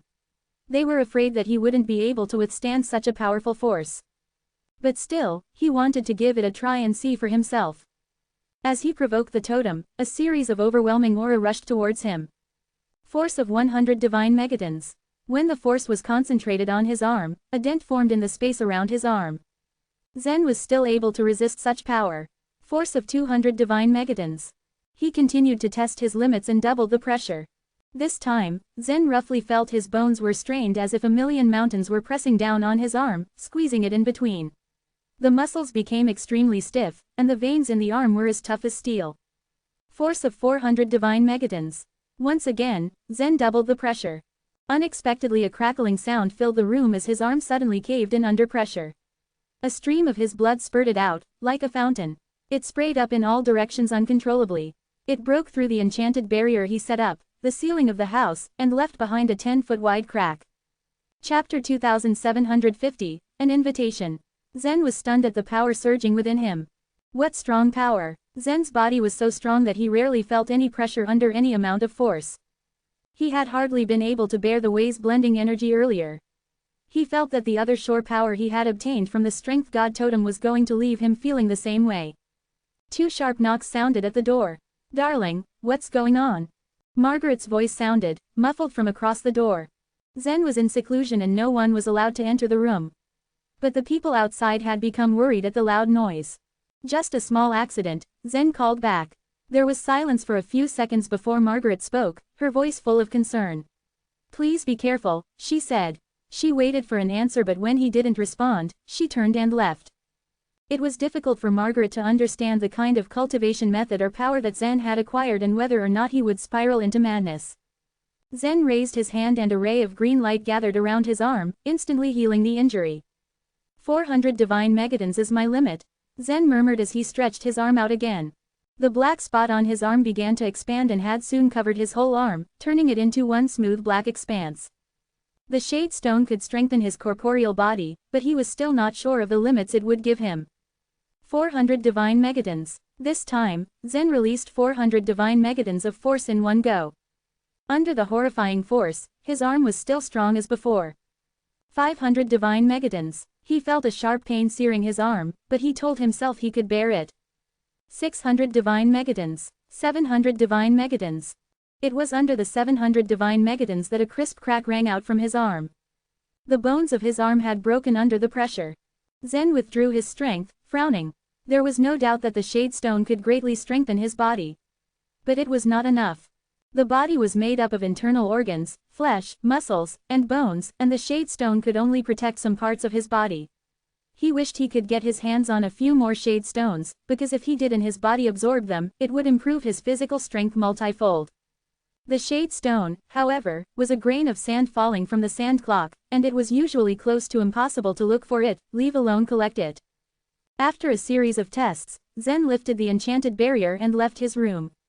When Zen had been in seclusion, Nellie, Laquisha, Lavender, and Margaret had been chatting with Carrie in the courtyard. Margaret did not seem to be interested in the talk. But she had nowhere else to go and her face reflected the boredom she felt. "Darling, you've come out." Margaret's eyes glowed with excitement as she watched Zen descend the staircase from the second floor. "Of course," Zen said, smiling. Nellie pursed her lips as she said, "Zen, I want to go to Dragon City." "Me too," Lavender said. "Count me in as well," said Laquisha, a soft smile playing on her lips. Letitia and Margaret had stopped their cultivation, but these three hadn't. Since Zen had settled down in the Source world, they wanted to explore and gain experience. "I've heard that the killing godly way that I cultivate is suitable for the Killing Sword sect. If I can cross the Sea of Truth, I want to join the Killing Sword sect," said Nellie. They had learned more about the source world in recent times through Trish and Carrie. The three of you want to go to the Dragon City? The starlight in the Dragon City made it possible for them to improve their strength with half the effort. They could easily go to Dragon City with enough sword-reading liquid. LaQuisha and Nellie were top martial artists in the Divine Land as well as in the Source World. Lavender wasn't that far behind either. That was why it would be a waste of time and talent for them to remain in Zen's inner world. Can we? Nellie asked, staring at Zen with her big, innocent eyes. Zen smiled. It's not a problem. The Dragon City belongs to the Oneness Sky Palace, but there are no established rules. It's very dangerous, and the competition there is fierce. Zen was warning them only because he was worried about their safety. They had a thorough understanding of the situation in the Dragon City, so they knew what was on Zen's mind. They assured Zen that they would take good care of themselves, and only after these fervent reassurances did Zen finally agree. The Dragon City was undoubtedly a dangerous place, but they were old hands. What was more, Monica would take care of them. It was only on these conditions that Zen finally granted their request. But, Zen hesitated, his gaze finding Lavender's. I can change to practice swordsmanship, Lavender said immediately, gauging what Zen was thinking. Zen then turned to look at Margaret, who shook her head. I'm not going anywhere, I'm staying with you. With Margaret's talent, she would find the unique array sword sect suitable for her. But she was not in the mood to cultivate. Discussion aside, it wouldn't be easy for them to just march into the Dragon City. Even if they had the help of the sword-reading liquid, they needed to cultivate the truth of eternal sword intent from the very beginning, something that would take ordinary people a long time to cultivate. The upside, however, was that the use of the sword-reading liquid could greatly improve their compatibility with the truth of eternal sword intent in a short period of time. But the effect didn't last for a long time. They couldn't afford it even if they were rich. Zen could give them a large amount of sword-reading liquid. At the very least, they could recite a part of the truth of eternal sword intent in the short time they were given. To Zen's surprise, the three women matched well with the truth of eternal sword intent, and their cultivation progress was impressive enough. They continued to take the sword-reading liquid and in half a month, had cultivated a foundation that Zen hadn't thought possible before. He then personally took the three women down the mountain, climbed over the sword wall, and entrusted them to Monica. Monica's eyes widened when she saw them. It was obvious that she wanted to say something, but words failed her. Zen spent some time with the disciples in the Dragon City and then went up the mountain again. He returned to his courtyard house and was surprised to find that Imran had come to visit him. Imran had reached the 7th floor of the Flow Tower and had become qualified to live in an independent courtyard house as well. Zen, Imran greeted Zen, saluting respectfully. Ever since Zen had made it to the 10th floor of the Flow Tower in one go, his name had become well known across the Flow Sword sect. The disciples of the Flow Sword sect, both those who owned the independent courtyard houses and the ordinary ones, had almost achieved nothing of late. Rumor was that it was because of Zen. After all, mind cultivating was a significant characteristic of the Flow Sword sect. On the day of Zen's performance, they had been so shocked that his performance had been so good. Hey, Imran, what can I do for you? Zen asked. The elite disciples of the Flow Sword sect have a gathering today. They have sent me to invite you. May I have the honor? Imran said, bowing slightly. Those who lived in the separate courtyard houses had formed a new clique. More than 20 disciples in this area were the future hope of the Flow Sword sect, and they often got together. But Zen had focused on his cultivation and had never visited his neighbors ever since he had moved in. Chapter 2751, Senior Disciples. As they made their way to the back of the Flow Tower, they went down a long path silently. Not long after they moved a certain distance, Zen looked up to see a large bell hanging over his head. It immediately hit him that this bell alone was responsible for alerting the entire Flow Sword sect of the passing of a month. He stared at it in wonder till they passed it and went further along the road and stopped once they reached the end of the cliff. It was perfect to just stand and overlook the scenery as there were no clouds that could block the view. Nature's beauty was laid bare to them. On the other end of the cliff, there was an exquisite terrace with railings etched with intricate designs. Imran continued to lead Zen till they arrived on the patio. They weren't the only ones there. Instead, there were more than 20 people gathered there already. At first, these people seemed slothful, but an unusual light in their eyes vouched for their excellence. Greetings, my brothers. I have brought Zen here. Imran respectfully bowed and cupped his hands towards them. Back at the Flow Tower, when Zen had entered for the first time, only Milo was present among the elite members. Therefore, no one here knew his face. Oh, you're here. I've heard a lot about you. Zen, please sit here. Quote. Suddenly, the atmosphere in the terrace had changed with them walking over to Zen, putting their arm around him, greeting him and escorting him to the seat of honor. It was as if Zen was a noble figure to be treated with such respect. Witnessing this, Imran shook his head at their reactions. The treatment he had received from these same senior disciples was worlds apart from what Zen had got. This was the core circle of the Flow Sword sect. 90% of the resources of the Sword sect had been poured into them, and the strength and seniority were seen as very important. Not that long ago, Imran had joined this very circle, but compared to Zen, he was treated more like a servant. Watching all this unfold at a distance, he couldn't help but feel slightly discredited. Of course, Imran wasn't jealous of Zen, and he had no right to be. After all, Zen deserved this treatment for performing so well. Milo was hailed to be the core of the Flow Sword sect, and his talents were unmatched. Since Zen had surpassed Milo, who was the most powerful disciple, Zen deserved every bit of this treatment and more. After being carefully escorted, Zen took his seat. One by one, each senior disciple stood before him and gave their proper introduction. Most of these elite disciples enjoyed a high social status, and more than half of them were descendants of the leaders in the Oneness Sky Palace. It was overwhelming how none of them came from humble origins. It was common, if one wished to enter the vicinity of Dragon City, they had to pass through numerous barriers and tests like the Sword Wall. Going up the mountain after getting into the Dragon City was no easy task either. Most people were only able to become a Oneness Guard. Even if somehow they managed to reach the top of the mountain, there were more challenges like getting a separate courtyard house and becoming the elite of the Flow Sword sect. As a matter of fact, even the disciples with humble origins yet outstanding talents were hardly able to make it in the end. Once the introductions and greetings were finished, they all became more familiar with one another. One of the elite disciples of the Flow Sword sect, who was wearing a cyan hat, walked up to Zen. His name was Connor Gao. I've heard you just entered the other shore.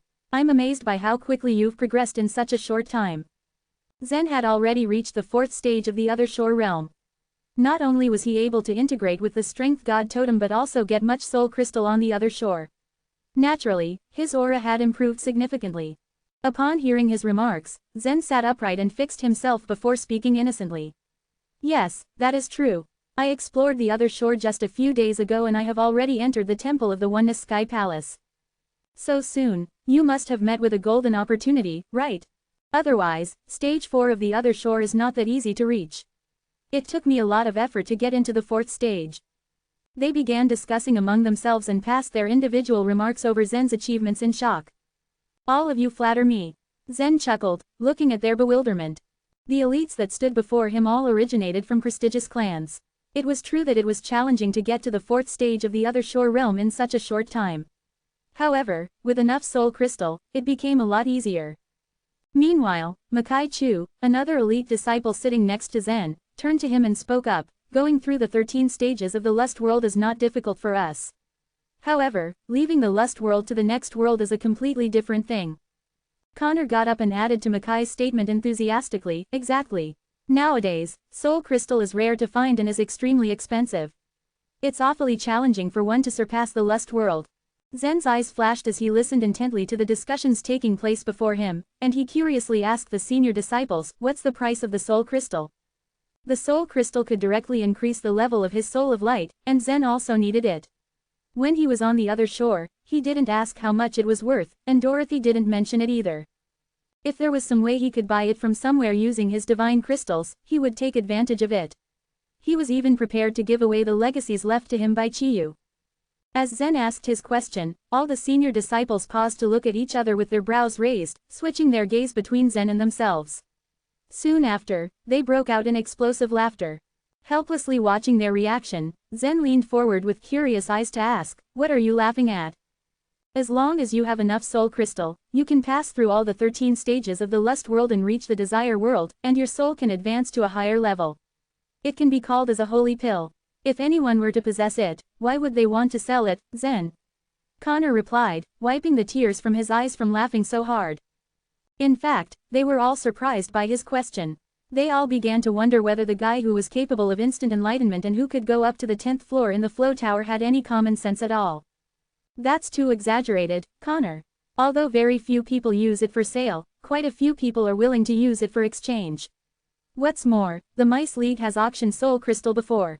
A finger-sized chunk of soul crystal was sold at the auction for 60 million divine crystals, Mackay said as he gestured the size of the soul crystal using his finger. A finger-sized chunk, 60 million divine crystals. A hint of astonishment could be seen all over Zen's face. Yes, the problem is that all the super forces keep soul crystal to cultivate their own people, so you have nowhere to buy it from even if you have divine crystals. Mackay smiled warmly at Zen as he explained. I do wonder how big was the chunk of soul crystal you obtained from the temple. The first time when people entered the temple, they could some soul crystal from the Oneness Sky Palace. Even the elite disciples who had come up to the mountain weren't able to get a lot of it. Zen had seen it that day. I only got a finger-size one. Mine was just a bit bigger than yours.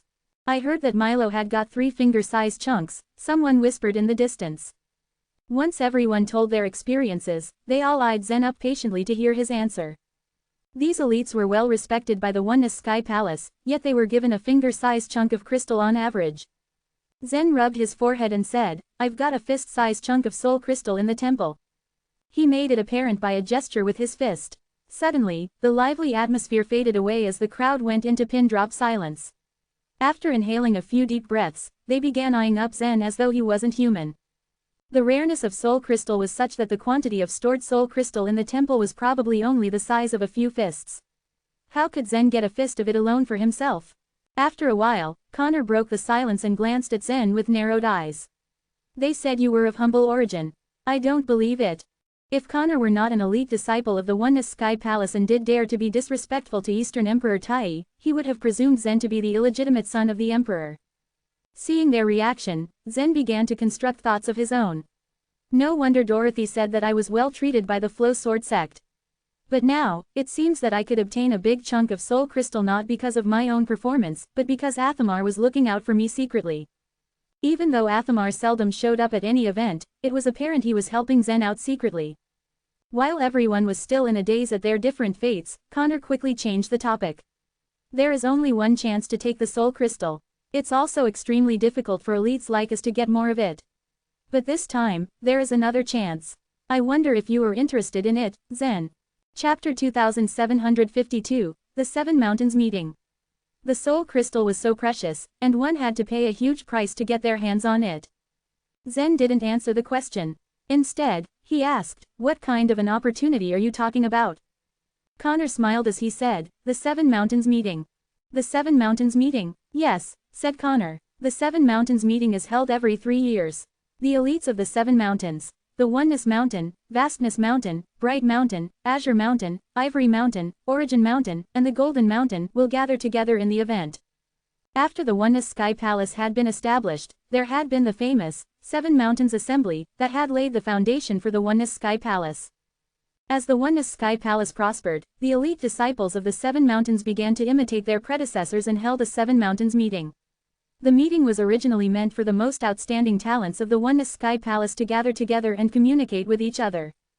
But as time passed, the content of the meetings became more diversified. The Seven Mountains meeting later became an occasion for the outstanding talents to compete with each other. It was slowly but steadily garnering more and more attention from the leaders of the Oneness Sky Palace, who began to fully support the event every time it was held. The rewards were substantial. The Oneness Sky Palace also took the Seven Mountains meeting as an opportunity to distribute resources since a competition of this level could motivate the elites of each mountain. They said so much just to persuade me to take part in the competition. Zen thought. You have already reached the 8th or 9th stage of the Other Shore realm and are stronger than me. I'm afraid I won't be able to help if I participate in the Seven Mountains meeting, Zen said. He was sure that speaking his mind would be for the best. Zen didn't have a low opinion of himself, but there were indeed some powerful warriors among these elites. Zen, listen to me. You don't know that event. The Seven Mountains meeting is not a competition that's based merely on physical strength. It's a carefully designed game. If one wants to win, what's most important is one's mastery of the truth of godly way, Connor said. The mastery of the truth of godly way, Zen said, his eyebrows rising. Connor nodded. You are a talent who is capable of instant enlightenment. If you take part in the Seven Mountains meeting, you will have an advantage. And then we will all gain some benefit from your success as well.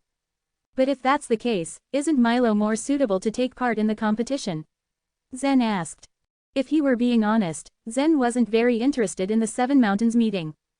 Milo. A wry smile momentarily flashed across Connor's face. He attended it once before, but he chose to cultivate in seclusion and wander on the other shore recently. He might have felt threatened by you. Before Zen had arrived in the Flow Sword sect, Milo had proclaimed himself to be the top warrior in the sect. Even though his cultivation level was far inferior to that of others, no one had doubted his position. But Zen's performance in the Flow Tower had proved his strength. Moreover, Milo had had a conflict with Zen and he probably really felt the pressure to improve himself. The elite disciples were anxious to see Zen looking disinterested. Makai hurriedly said, "There will be lots of rewards in the Seven Mountains meeting. If you join and we win the competition, each of us will get one finger-sized chunk of soul crystal. We can give half our share to you, which you can use to increase the power of your soul of light by a large extent. We can also win another shore treasure," Connor added. Despite the arguments they were making, Zen still looked unconvinced. "And it is said that Master Gorin will take out a premium other shore treasure personally as a reward for the champion this year. It's the Shade Phoenix Sword, a sword made by the Sioux clan. It is said to have been cast with a shade stone excavated from the Bloom Divine Province." Zen was trying to find a way to refuse their invitation, but his eyes lit up at the mention of the premium other shore treasure being cast with the Shade Stone. The Shade Stone, the strength god totem that Zen had obtained, could unleash an other shore power of 1200 divine megatons. But he couldn't unleash the full power using his physical body. He had previously been troubled because he didn't know how to find more shade stones to strengthen himself. But he also hadn't expected to find a way. Now, of all times. Since the Shade Phoenix Sword was refined by the Shade Stone, he should be able to transform it into Shade Stone liquid. Zen couldn't do that, but the Sioux clan could. At the sudden change in Zen's expression, Connor and others brightened. "It looks like you are interested in the Shade Phoenix Sword." But they didn't know that Zen actually wanted to smelt the premium other shore treasure. Zen deflected the unasked question and said, "I wonder when the Seven Mountains meeting will begin." 5 days from now," said Connor. "I will go with you then," Zen said, folding his hands towards them in respect. The elite disciples were overjoyed at Zen's acquiescence. "The probability of our Flow Sword sect winning the competition will increase greatly if you join us. But we still need to be prepared, because we are not the only force that has a warrior who is capable of instant enlightenment. We'd be sure to win if Milo and Zen both participated. But unfortunately, they had originally wanted to persuade Milo to join them, but Milo had chosen to cultivate in seclusion and did not show up. Connor had even gone to the other shore for this. But all his efforts had been in vain. When Zen went back to his own house, he found that Trish had repaired the crack on the second floor. As he sat in his room, Zen contemplated the Seven Mountains meeting. The Seven Mountains meeting is a carefully designed game. And this game has something to do with the truth of godly way. They wanted me to join because I could comprehend the truth of eternal sword intent with instant enlightenment. I'm determined to get the Shade Phoenix Sword. But the Oneness Sky Palace was not a place that the Small Sword Light Palace could compare to. A powerful warrior like Milo existed in a sect like the Flow Sword sect. Zen was afraid that the other mountains had warriors who were superior to Milo. At this thought, Zen waved his hands and condensed a layer of enchanted barrier. He then opened his palms and a piece of paper spread out before him. On the paper was the content that had been deciphered from the Sanskrit words on the yellow paper. He hadn't studied it after Jeffrey had deciphered the 2 Sanskrit words. On the one hand, he had been focused on practicing flow strike, and on the other hand, the content was too difficult to comprehend. Zen must be prepared, since he was determined to get the Shade Phoenix Sword. His gaze was focused on the paper before he started to recite according to the rule he found within the paper's content. Similar to what Jeffrey had encountered when he had recited the words, Zen felt a beam of sharp sword radiance forming in his mind when he began to recite. The sword radiance surged up and rushed to penetrate his soul and skull. But Zen's soul of light was many times stronger than Jeffrey's. He managed to suppress the sharp sword radiance in his mind. Did this sword radiance appear because of the thought in my mind? When he studied the content that had been deciphered from the Sanskrit words, Zen suddenly found that it was similar to the heart-slaughtering strike that was recorded in the Flow Swordsmanship. Chapter 2753, The Special Cyclone. When Zen cultivated the flow strike a few days ago, he came across a strange problem which left him puzzled. The flow swordsmanship was very different from the other supreme swordsmanship manuals. It was a method used to train the mind, and it contained several extremely powerful killing skills, all without any specific cultivation method. According to the records, if one remained in the flow tower long enough, they would be capable of mastering the skills on their own. Zen had been cultivating for a very long time, yet he still could not master any theurgy. However, the translation of Sanskrit words that Zen had just read could transform his thoughts to a sword. It was somewhat similar to the heart-slaughtering strike in the flow swordsmanship. But Zen just could not figure out what it had to do with the heart-slaughtering strike. The translation written by Jeffrey was about 1,000 words long. Zen kept the fine sword radiance forming in his mind in check and read on. Despite his best efforts, the sword radiance continued to accumulate, growing stronger and stronger against his will. After reading 50 words, the sword radiance had grown so powerful that Zen could no longer contain it. It felt as if it could erupt like a violent volcano at any moment. If this sword radiance was released, it would most likely cause more damage than the sword radiance which had cut Jeffrey's soul open. Zen frowned, still trying to hold on, but he had to pull himself away for a second. The sword radiance gradually dissipated as he stopped reading and waited. When he had cultivated the truth of cultivation nature and the truth of goodwill and malice, though the pressure was great, it was not fatal and he had managed to make progress little by little. But this was very different. Trying to understand the Sanskrit words was proving to be quite dangerous. Had he misunderstood something? Even the true gods, who aren't perfectly compatible with the truth of eternal sword intent, don't encounter such great resistance when they cultivate for the first time. Did I do something wrong at the beginning of the cultivation? These two Sanskrit words were arranged behind the truth of eternal sword intent, so should I recite the truth of eternal sword intent before reciting and comprehending them? The thought sparked a flame in Zen's mind. He then recited the truth of eternal sword intent. He could now do it quite quickly, uttering the last word after about 5 minutes. Zen then fixed his eyes on the paper again and continued to read the content that Jeffrey had deciphered. Buzz. This time, the sword radiance in his mind did not appear.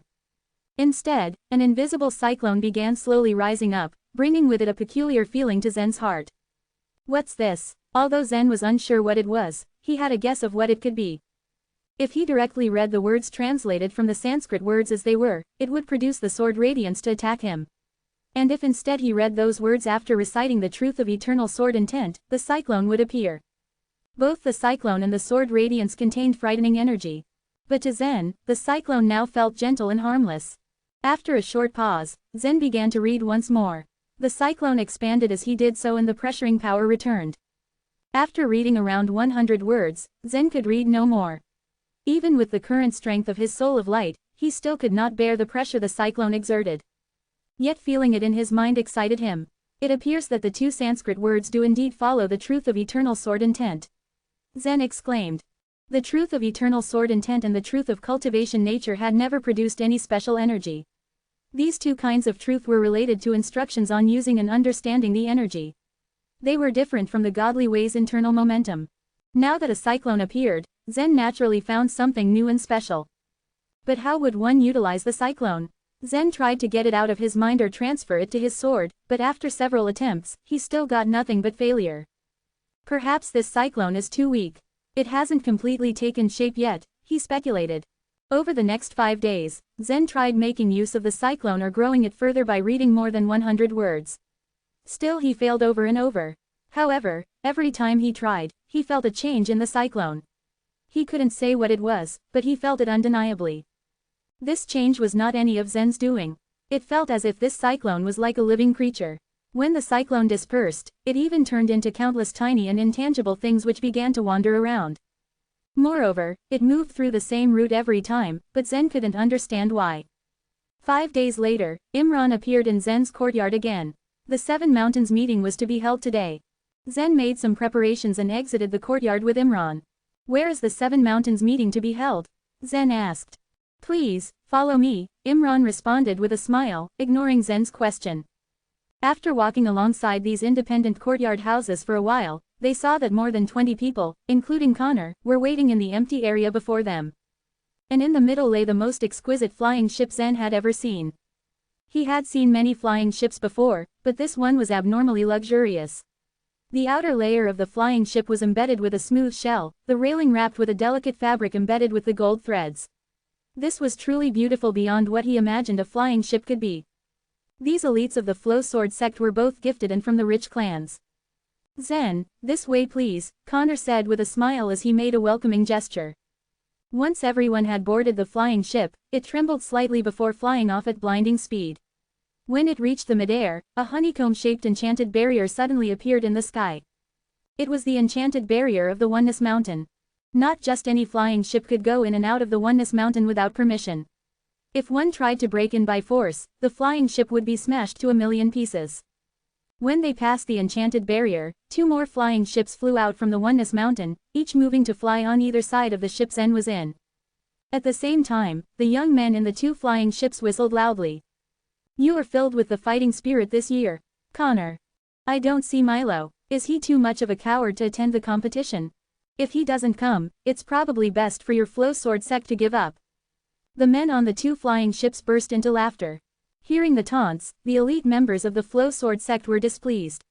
Connor even steered the ship to descend slightly and avoid the other 2 ships. The men on the 2 ships required no introduction. Zen could quite easily guess they were from the Unique Array Sword sect and the Killing Sword sect. "Connor, if they're also from the Oneness Mountain, why are they hostile to the Flow Sword sect?" Zen asked curiously. Connor pulled a long face after hearing Zen's words.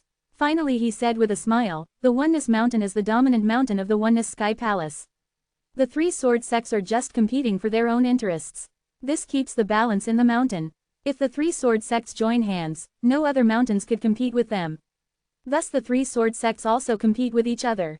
This was not the whole truth, but Connor did not reveal that to Zen. In fact, the Flow Sword sect was the weakest among the 3 sword sects. Some time ago there was even word that the Flow Sword sect would be eliminated. The Killing Sword sect and the Unique Array Sword sect were always disdainful of the Flow Sword sect. It was not until the appearance of Milo that the Flow Sword sect's reputation had been rescued.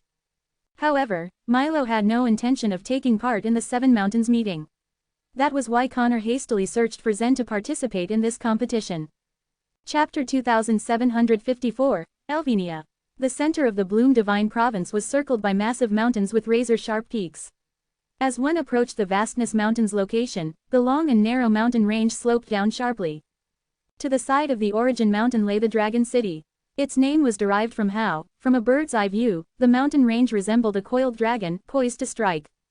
"Connor." Zen cleared his throat. "Since the various super forces all seem to be short on soul crystal, how is it possible that the Oneness Sky Palace would offer it as rewards at the 7 Mountains meeting? They even take out a premium other shore treasure as a reward for the champion. The 7 Mountains meeting was held every 3 years. Even if the Oneness Sky Palace was wealthy, it entailed huge expenditure to offer such extravagant rewards." Connor smiled. "Because, Zen, there isn't much time left. Here we go again." Zen rolled his eyes. It wasn't the first time he encountered such a remark. "Zen, what do you think of the situation of this world?" Connor asked Zen seriously. "The world is peaceful," replied Zen with a shrug. It was true that there was unrest in 6 provinces under the Oneness Sky Palace's rule. Aside from the problem of Mountain Viewing Province, which was quite troublesome to deal with, the skirmishes in the other provinces were not much of a threat. He got such conclusion based on what he had observed along the way when he went to the Mountain Viewing Province. Indeed, not only our Oneness Sky Palace, but also the several major non-human races, who were fighting fiercely in the Source World before, have calmed down now. It can be said that in the past 100 years, we are witnessing the most peaceful era in the Source World, Connor agreed. However, he continued in a grave tone, the situation might appear peaceful on the surface. But in reality, there is great turbulence. While there might be a balance between the super forces now, it is very fragile. The slightest tipping of the scale, and all perdition will break loose in the Source World. When the war breaks out, the Oneness Sky Palace could not stay out of it. Connor was, after all, a descendant of a noble clan. And since he held a high position, he was aware of the delicate political climate. So, with every 7 Mountains meeting, the rewards grow more and more valuable. This encourages us to grow stronger, Connor finished with a smile. "I see," Zen nodded. Although Connor had not explicitly said so, Zen figured that the disputes among the super forces were due to the different ways they chose to take. Zen recalled what Athamar had said. This world was so chaotic, that one wrong move could cause worlds of trouble. Before they reached that point, they needed to prepare. Just then, the flying ship passed the peak of the Vastness Mountain, and before them lay huge cities, with buildings scattered along the mountain stream. The human population might be smaller than that of many non-human races, but with their developments for numerous years, the number of humans had still reached a notable amount. Each city probably contained tens of millions of people, and below them lay over 100 cities. It was evident that the Oneness Sky Palace was enjoying an era of prosperity. Zen drank in the scene of the bustling cities below. Many flying ships hovered above the cities, following the traffic rules in an orderly manner. It all resembled a well-oiled machine. Whoosh, whoosh. In contrast, 2 flying ships zoomed around, disrupting traffic as if they cared nothing of the rules. These were the Unique Arrays Sword Sect and the Killing Sword Sect. They whooshed forward and backward, turned upside down, hovered around, and shrieks could be heard from them from time to time. The other flying ships were disturbed in their tracks and all hurriedly dodged them. But no one complained. Most of these big cities' flying ships belonged to the commercial groups and small clans. No one dared to cross the paths of the 2 flying ships from the Oneness Mountain. These guys are getting more and more arrogant, Makai said while shaking his head. They act this way because they're bored with the rigid training in their sects, especially those lunatics from the Killing Sword Sect. Another person said, then laughed. These people seem to understand the behavior of these disciples from the Killing Sword Sect and the Unique Array Sword Sect. As a matter of fact, with regards to the cultivation methods, that of the Flow Sword Sect was the most lax, but it attached great importance to talent. On the other hand, both the Killing Sword Sects and the Unique Array Sword Sect's cultivation methods relied heavily on training, hence they were very strict with their disciples. An hour later, their flying ship finally slowed down in front of a mountain. It was as though the top was sliced off, leaving a leveled plateau. Rows of different kinds of buildings stood on this plateau. The flying ship stopped in front of a long yet narrow building. Everyone got off the ship, including Zen. As soon as they entered the hall of the building, they were greeted by the sounds of laughter, merry singing, and dancing. On the high platform in the distance, a row of women in pink danced and sang softly. Most of the disciples from the other several mountains had already arrived and were seated, being served wine and tea by their maids. Because they had all come from long and difficult training, they had decided to let loose and enjoy themselves. Connor led the group towards their table. As they walked, people started turning to look at them. Here comes the Flow Sword Sect. Where is the little guy who acted so arrogantly last time? Why can't I see him? It was Milo who had led the Flow Sword Sect to victory in the last 7 Mountains meeting. The fact that an unpopular sect had won the famed competition left the other sects frustrated, hence they paid special attention to them now. Connor. A voice boomed. Where is Milo? A largely built man asked from a table not far away. This man's name was Cameron Chi. He was the most powerful warrior of the young generation in the Azure Mountain. Hi, Cameron, Connor greeted him with a respectful bow. Milo is in seclusion. It's a pity that he won't take part in the 7 Mountains meeting this time. Oh, he is cultivating in seclusion. Cameron laughed heartily. Perhaps it is because he doesn't dare to come here again. What a disappointment. Ha ha ha.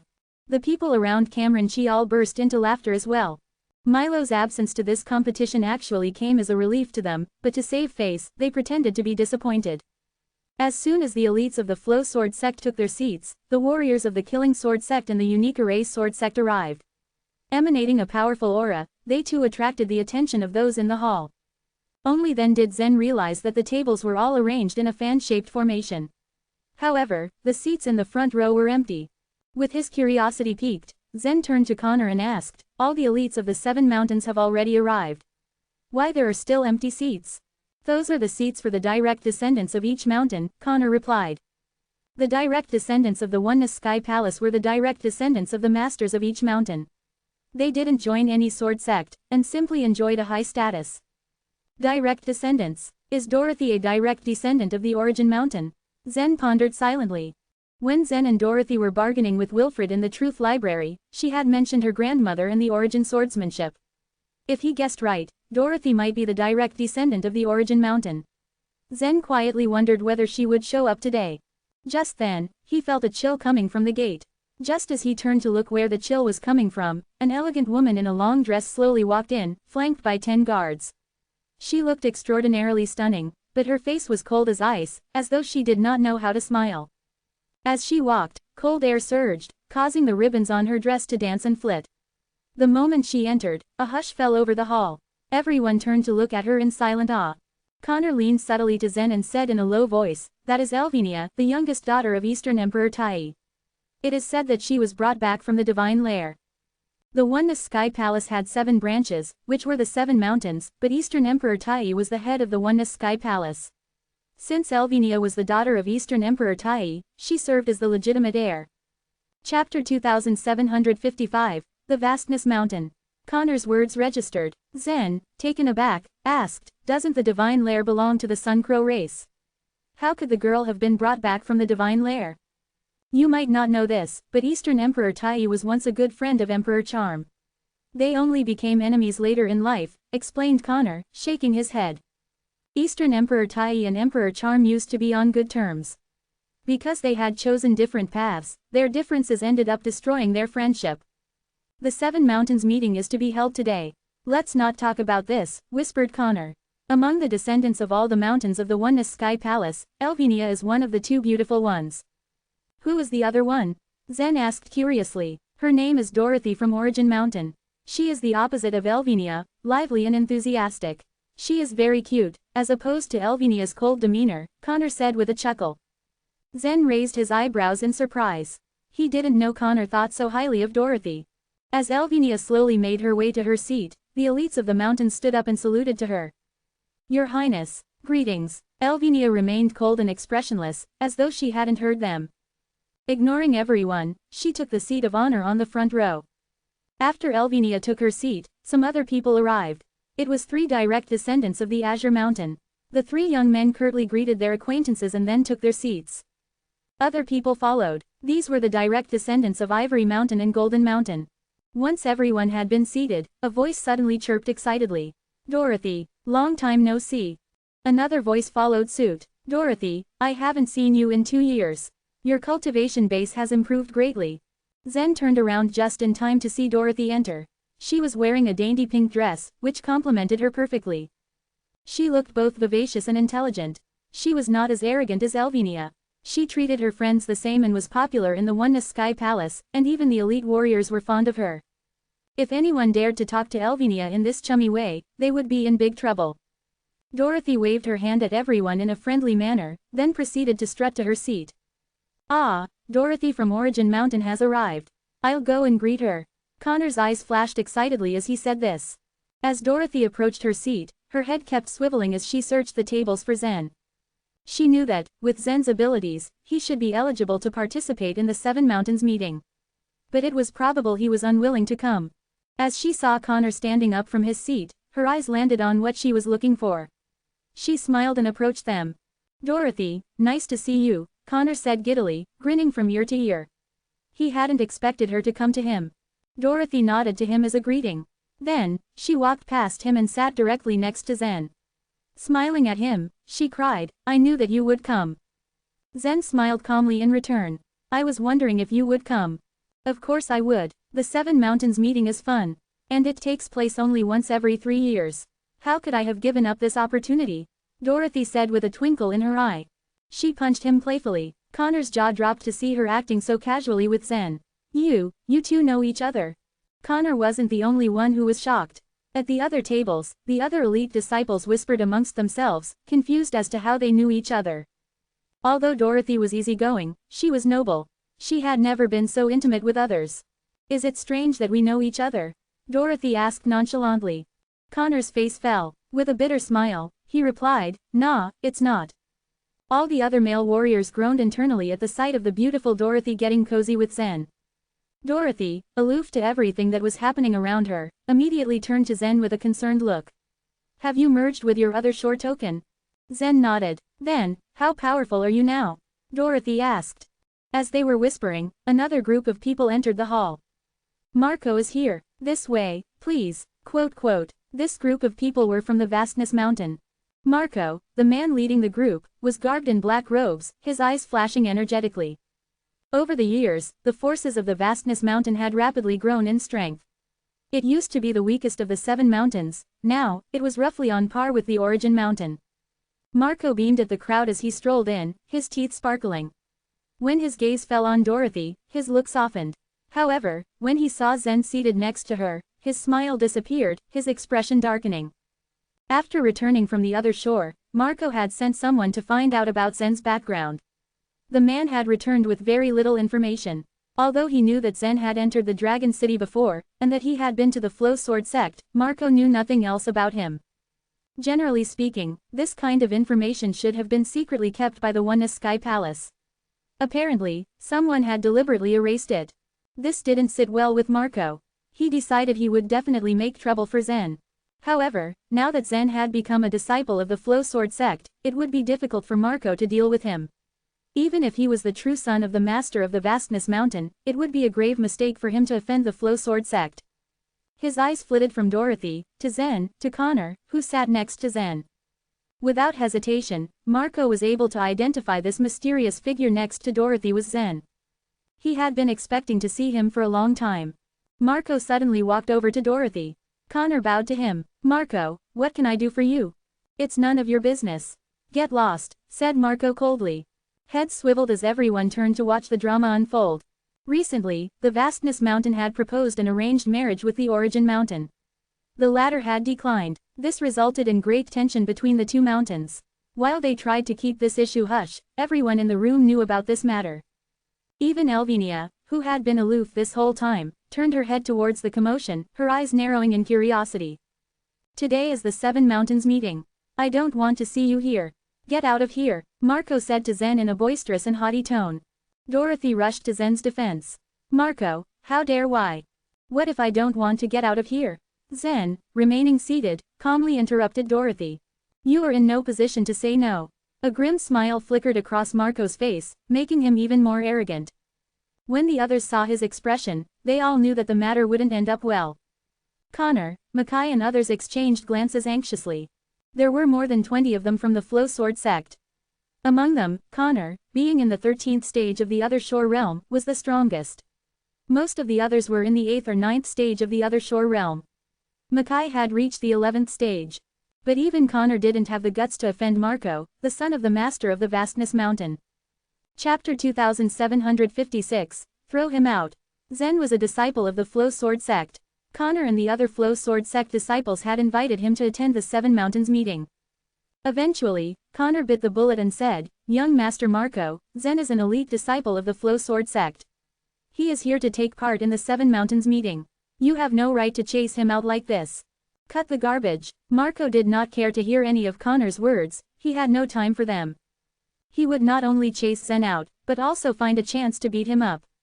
It might have seemed a rash decision, but Marco was a smart and calculated man. Dorothy was destined to find a husband, and although the Oneness Sky Palace was large and filled with talented disciples, all those worthy of pursuing her were all gathered here. Marco was determined to stake his claim today. He would have it known that anyone who dared to woo Dorothy would be crossing not only him but the Vastness Mountain too. And when his father put pressure on the Origin Mountain again, they would have no choice but to let Dorothy marry him. If you had just left yourself, you would not lose face. But since you refused, do not blame me for what happens next. The aura gathered within his body suddenly burst forth. His arms reached out with his hands closing in fast on either side of Zen. His soul of light had reached stage 13 of the Lust World. He had also absorbed a powerful Other Shore token. The force his hands unleashed reached 200 divine megatons. Marco intended to crush Zen's arms and toss him down the mountain. The building might not have been on the edge of the mountain, but it wouldn't be difficult for Marco to throw him many miles away. Marco is going to throw that man out. That guy is probably going to die. He is only in the 4th stage of the Other Shore Realm and not even close to Marco's level. Why is he being so stubborn? He should have just admitted his mistake and left peacefully. How stupid is he? Zen, be careful. Germain, help him, Dorothy yelled, distress in her tone. As the second largest mountain of the Oneness Sky Palace, the Origin Mountain naturally had many outstanding disciples. Dorothy had called for Germain Song's help. He too was an elite disciple of the Origin Mountain. Germain Song and the other disciples from the Origin Mountain had been watching the scene closely. They didn't want to provoke Marco either. As long as Marco didn't hurt Dorothy, they wouldn't make a move. However, now that Dorothy had asked him to help, Germain Song had to act. But it was already too late for him to be able to stop Marco. Crack, crack, Marco's hands slammed into Zen's arms, fast as lightning and with a clap of thunder. Immediately, Marco's face changed to a mask of astonishment. Things had not gone as he had expected. Zen's arms were not like flesh and blood at all. They were as solid as an Other Shore treasure. Marco had no chance of smashing them into pieces. In contrast to Marco's astonished face, Zen wore a confident smile on his face. Marco was confused, not knowing what lay behind that smile. The others were just as baffled.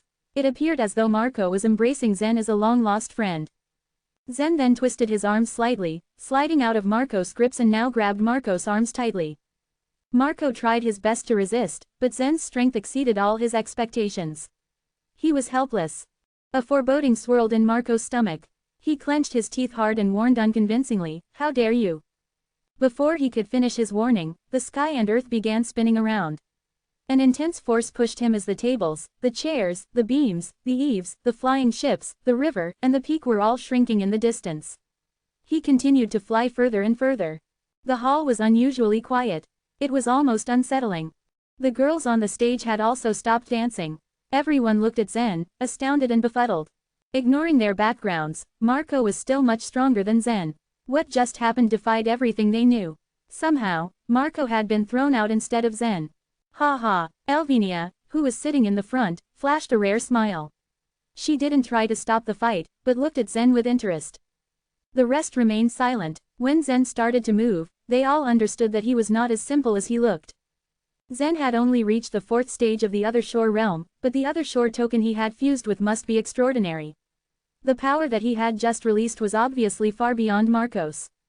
However, the power of a warrior at the Other Shore realm not only depended on their brute strength, but also the Thurgies they had cultivated and all the unique and strange abilities of their Other Shore tokens.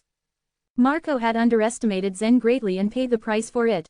He would usually seek revenge for much less than this, and there was no chance he would let Zen get away with this. This conflict between the two had nothing to do with most disciples present. So even the disciples from the Killing Sword sect and the unique Erase Sword sect of the Oneness Mountain were taking pleasure in Zen's misfortune. Connor and Mackay were very anxious. Zen is much too fearless, they thought. But Marco had gone too far, and they couldn't blame Zen. Mackay, you must help me later. It seemed that Connor had come to a big decision. Mackay nodded and stood beside Connor stoutly. They would not let Marco bully Zen. At the same time, Jermaine Song stood in front of Dorothy and Zen. Dorothy was the granddaughter of the Origin Mountain's head, so he would naturally do all he could to protect her. Don't be afraid of him. Our Origin Mountain is no pushover, Dorothy said, comforting Zen.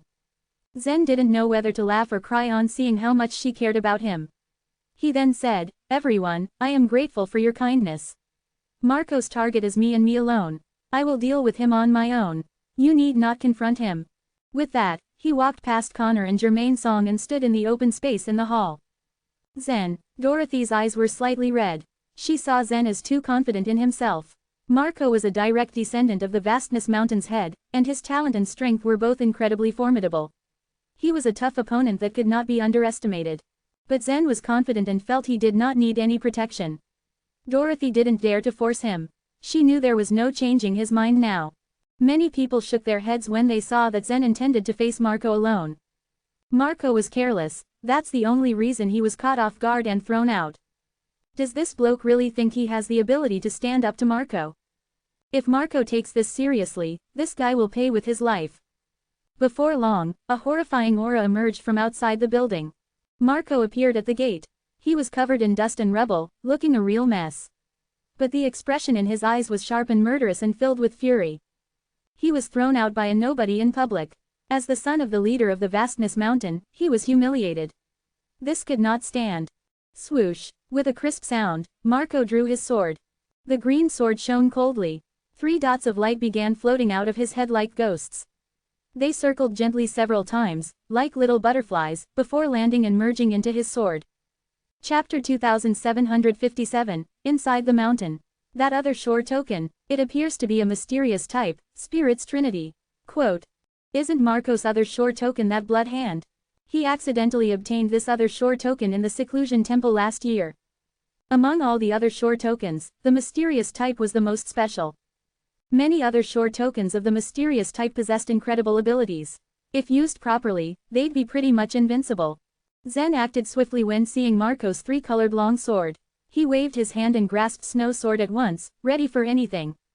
The Other Shore contained 33 stages, and was divided into 3 different worlds. Both of them belonged to the first world, the Lust World. Marco had entered the 13th stage of the Other Shore realm, but Zen had fused with an Other Shore token from stage 13. Zen's soul was not as strong as Marco's, but he still stood a chance here. Moreover, Zen had his own trump card. As the fierce battle brewed, no one else present wanted to stop them. Those on Marco's side hoped that Marco would strike Zen down with a single blow. None of the bystanders wanted to pass up this opportunity for a good show. Zen had insisted to Dorothy and those from the Flow Sword sect that this was his battle alone, so they would not get in the way. Sizzle. Marco gently lifted his three-colored long sword and three-colored shadows formed a strange pattern. Just as he was about to launch an attack, a thread suddenly came from behind him. It lightly wrapped itself around the three-colored long sword, dimming the sword radiance in an instant. It had come from a young woman with a ponytail. She was accompanied by a few others as well. The Seven Mountains meeting is supposed to be a joyous occasion. It is not appropriate to fight here. The young woman waved her hand calmly, and dragged by the thread, Marco's long sword flew from his hand and into hers with ease. At the same time, Zen felt himself losing control of his own hand and soon Snow's sword flew from his hand to hers too. The young woman walked up to Marco, clasping the sword hilt and tip of the blade in her palms. She handed the long sword to Marco and warned him, "If you want to fight, you should wait until the end of the Seven Mountains meeting." She then strolled to Zen and passed Snow's sword to him, only glancing at him before leading the others up the high platform of the hall. Marco was still clearly enraged but subdued himself to a look of contempt at Zen and nothing more. Zen maintained a poker face as he returned to his seat. Connor and the other elite disciples of the Flow Sword sect let out a deep sigh of relief. "Who are these people?" Zen asked. Apparently, the woman with a ponytail and her companions were much stronger than anyone else present. Even Marco dared not act rashly in front of them. "She is from the Land of Sword Grief, and her name is Tacy," Dorothy replied. Land of Sword Grief. Zen blinked with surprise, feeling that the aura emitted by this woman was similar to that of the female demons in Divine Lair. "Is it similar to the Divine Lair of the Sun Crow race?" he asked. "Yes," Dorothy nodded. "If we break through the Lust World and get to the Desire World, we would also qualify to join the Land of Sword Grief." In addition to the Divine Lair, the Sky Guard Pavilion of the Bearing race was also like the Land of Sword Grief. The structure of various big races seemed to be alike. The woman named Tacy was now on the stage and said, "I assume you have heard of the rewards of the Seven Mountains meeting." The direct descendants of each mountain didn't respond. They didn't care much for the rewards. They attended the Seven Mountains meeting to win honor for their mountains. However, the disciples of the Sword sects responded with excitement bubbling within them. Tacy nodded and said, "As usual, we will begin after a meal." After a few more words, Tacy got off the high platform. Those from the Land of Sword Grief all sat down by the table. All kinds of delicious food and fine wine imaginable were then served. The maids fluttered through the hall like butterflies dressed in flowers. People were busy getting acquainted and chatting away with each other in a scene of gaiety. Still, the atmosphere grew increasingly tense as the meal went on. "This time, I hope you Azure Mountain will behave well. Ha ha ha. Humph, the Killing Sword sect will be the champion." Quote. In the heated atmosphere, Marco still wore a stone-cold face. The elites of the Vast Heaven Sword sect from Vastness Mountain one by one proposed toasts to Marco. "Marco, be rest assured. Milo of the Flow Sword sect hasn't come. There will be plenty of chances this time. I will avenge you." Avenge? Could that be called revenge? You are as insignificant as ants. You underestimate Marco. If Zen belonged to the Origin Mountain, those from the Bright Mountain and the Vastness Mountain would have some scruples, as all the sword sects on mountains had their mountains, direct descendants here. Elvinia belonged to the Oneness Mountain, but the Oneness Mountain owned 3 large sword sects, so she wouldn't be partial to anyone. "I don't need your help," said Marco, raising the glass of wine and gulping it down swiftly. "I will do it myself." "That's great. I've been looking forward to witnessing your strength." Quote. The elite disciples of the Vast Heaven Sword sect raced to flatter Marco as much as they could. Once the meal was over, they all left the tables. Tacy and others from the Land of Sword Grief led the crowd through the Great Hall and into the spiral aisle behind it. The corridor extended downward, far beyond what Zen thought was possible. There seemed to be quite a huge construction built in the mountain. "Connor, you said that the Seven Mountains meeting is not a battle ring, but a game carefully designed. Did they build all this for this game?" Zen asked, astounded by the work that had been put in. Before Connor could reply, Dorothy answered, "Of course not. This mountain was once a training place of the Oneness Sky Palace. They repurposed it once it was abandoned. The senior leaders of the Oneness Sky Palace had taken advantage of the situation, rearranging the magic array, setting up the rules and taking measures to improve it." After a 5-minute walk down, Zen left the corridor and stepped into a massive cave over 10,000 feet high. In the middle, there stood a mountain around 5,000 to 6,000 feet high. It didn't look as though this mountain had been formed naturally because its surface shone with a metallic luster. No one knew what it had been used for. Everyone to the position of your sword sect, Tacy ordered. As a descendant of the direct line of origin mountain, Dorothy could not stay with Zen. She said goodbye and went to the right with Germain and the others. There were a dozen huge stones of similar size at the bottom of the cave. Zen, led by Connor, climbed up one on the right as the elite disciples of other mountains climbed up their own huge stones. Chapter 2758, Rules of the Game. Zen ran his eyes like daggers scouting the place while standing on the smooth giant stone. There were a total of 10 giant stones, and on each, there were 20 people perched atop. 6 stones were occupied by disciples from Origin Mountain, Vastness Mountain, and the other 4 mountains respectively. Each of 3 sword sects of the Oneness Mountain possessed a stone, and the disciples led by Elvenia took up the 10th stone. It was the first time for Zen and Imran to participate in the 7 mountains meeting amongst the 20 people from the Flow Sword sect.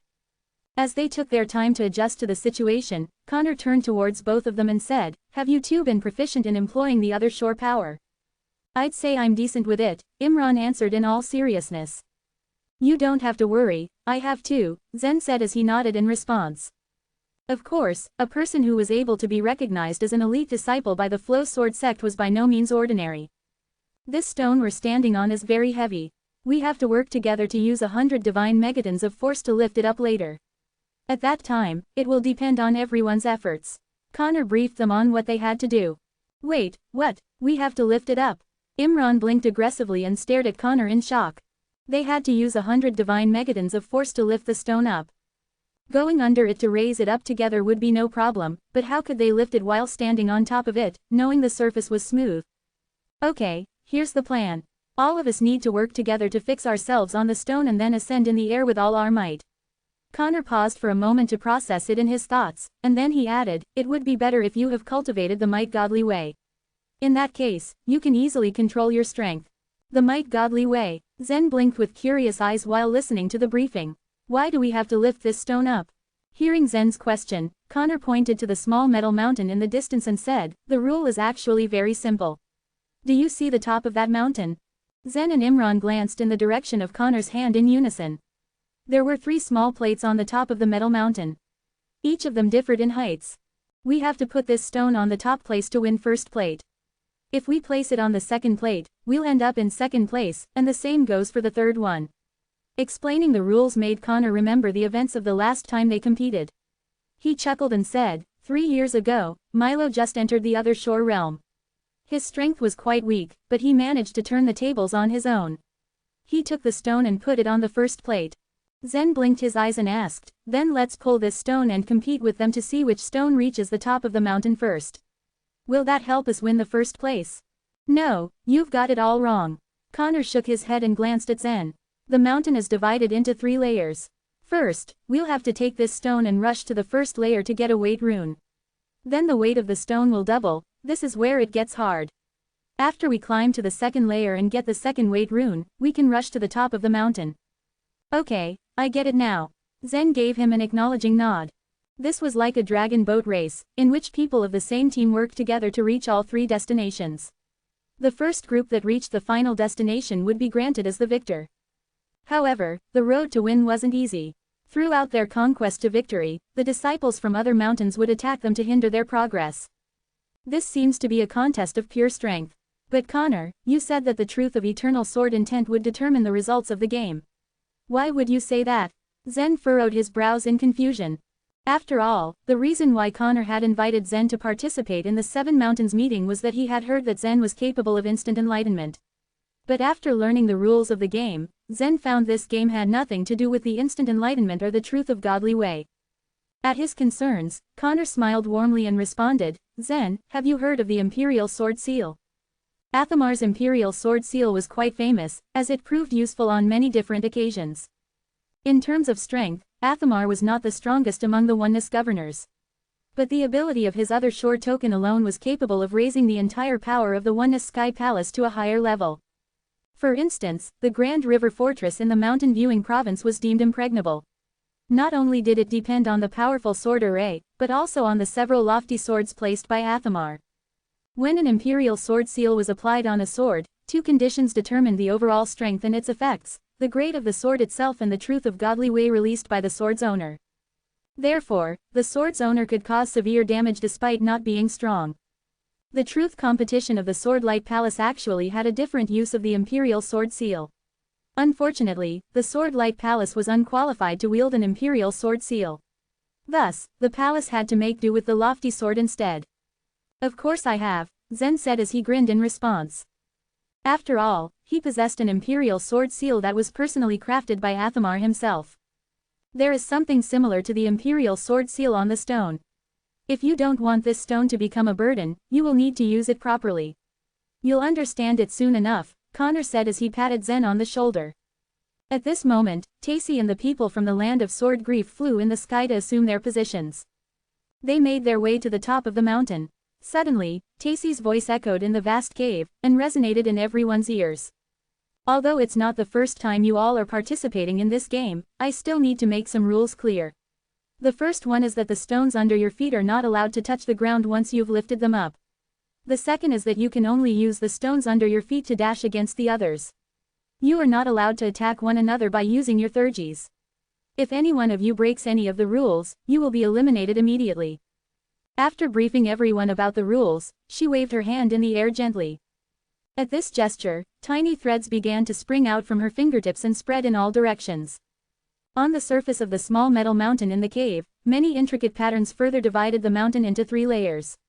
In the first and second layers, there were 3 floating arrays respectively. At the same time, circular patterns appeared on the surfaces of the stones under the disciples' feet. 3 runes appeared on each of the 10 stones. Connor went ahead and positioned himself on one of the runes. Then he turned to face his companions and said, "Everyone, stay alert. The game has started, let's work together and win this." The rune he was standing on functioned as the navigator of the giant stone. At his command, Zen, Imran, and the other people of the Flow Sword sect all drew out the other shore power and firmly rooted themselves onto the giant stone. It proved difficult to lift it up at first even with the combined strength of all the disciples. Phew, the giant stone slowly lifted itself up in the air responding to the combined efforts of the crowd. Then, Connor focused and released the truth aura from his body. The truth aura spread around the stone under his feet and formed a connection with it. Suddenly, the stone turned around and was about to rush towards the metal mountain in the middle of the cave. Their primary goal was to get the weight rune in the floating array in the first layer. Connor had planned this all in his head to stay one step ahead of the others. However, just as he started to move the stone, he heard a burst of loud laughter coming from the left. One of the voices referred to them in a provoking tone, "Connor, do you honestly think you could just rush over like that? Don't you think you're being a bit naive?" The blunt voice belonged to Hair Sang of the Killing Sword sect. 3 years ago, as soon as the stone of the Killing Sword sect had obtained the first weight rune, Milo's stone had dashed against theirs, and Hair Sang had fallen to the ground with his men. He had been biding his time since then for this opportunity to avenge himself. As soon as the game began, Hair Sang, who was leading the members of Killing Sword sect, drove their stone to rush towards Connor. They wanted to eliminate the Flow Sword sect now to get even with them. Chapter 2759, Besieged. Connor saw the Killing Sword sect disciples approaching fast and fierce, and his face changed. "Everyone, stand firm," he ordered. He stamped his foot gently and the giant stone under his feet rolled abruptly. The bottom of the stone pointed at the stone of the Killing Sword sect. The 2 huge stones slammed into each other, crashing together in a crisp clatter. The Flow Sword sect stone began to fall upon being hit. They were plummeting down, everyone's head facing the ground. If they didn't do anything, they would not only be eliminated but also get seriously injured.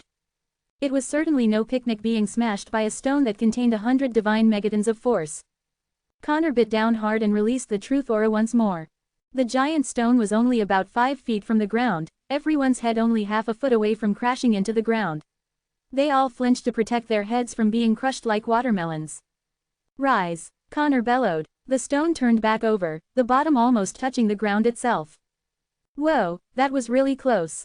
We were almost knocked out just then." Everyone heaved a deep sigh of relief. It would have been a shame to have been eliminated right at the start of the game. Zen stood on the stone with a calm expression. Now that he was participating in the 7 Mountains meeting, he was determined to obtain the premium Other Shore treasure forged by the Shade Stone. He would have to compete for first place to obtain this prize. The beginning of the competition was filled with danger, and Zen was a little anxious at the start.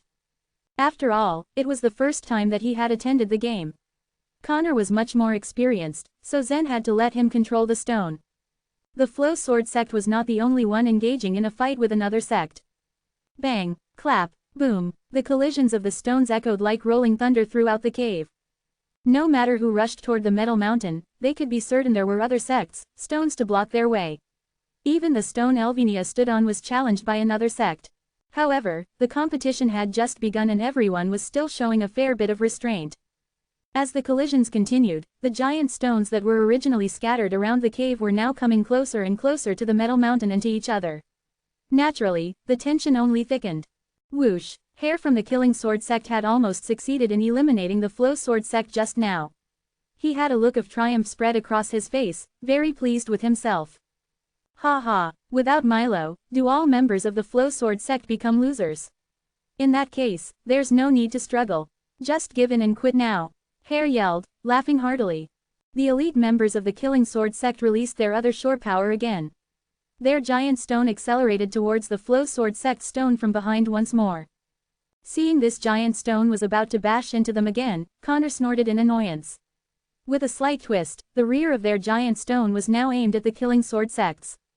Bang! When they were hit by the Killing Sword sect stone, Connor held on tight to control their direction, so after the blow, the Flow Sword sect stone sped up and dashed forward. He was experienced in this game, that was for sure. Not only had Hair not managed to eliminate them, but he had also helped them close a large gap to the metal mountain. Connor had done very well indeed. However, when Hair saw what had taken place, he still had a smile on his face and said loudly, "Carney, I'll leave them to you." As soon as he finished speaking, Zen looked around and promptly yelled, "Connor, look out." On the right. Swoosh, swoosh, swoosh, the giant stone of the unique array sword sect flew at them from the right.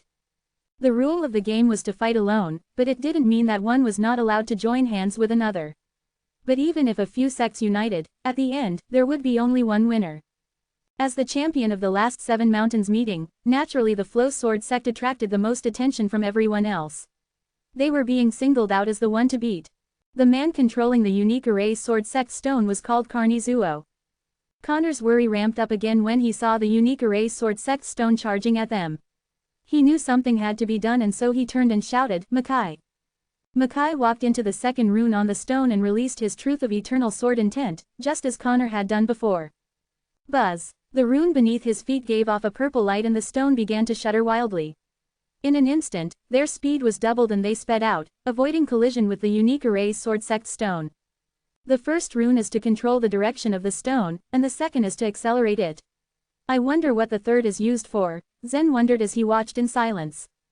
Within seconds, the stone had slowed back down again. Just as the disaster was averted, another deafening bang rang out not far away. Zen turned his head to see the bright mountain stone crashing to the ground. Everyone on the stone was thrown off, and their bodies quickly stabilized. No one was injured, but everyone was glum and upset. The Bright Mountain disciples were the first ones out of the game.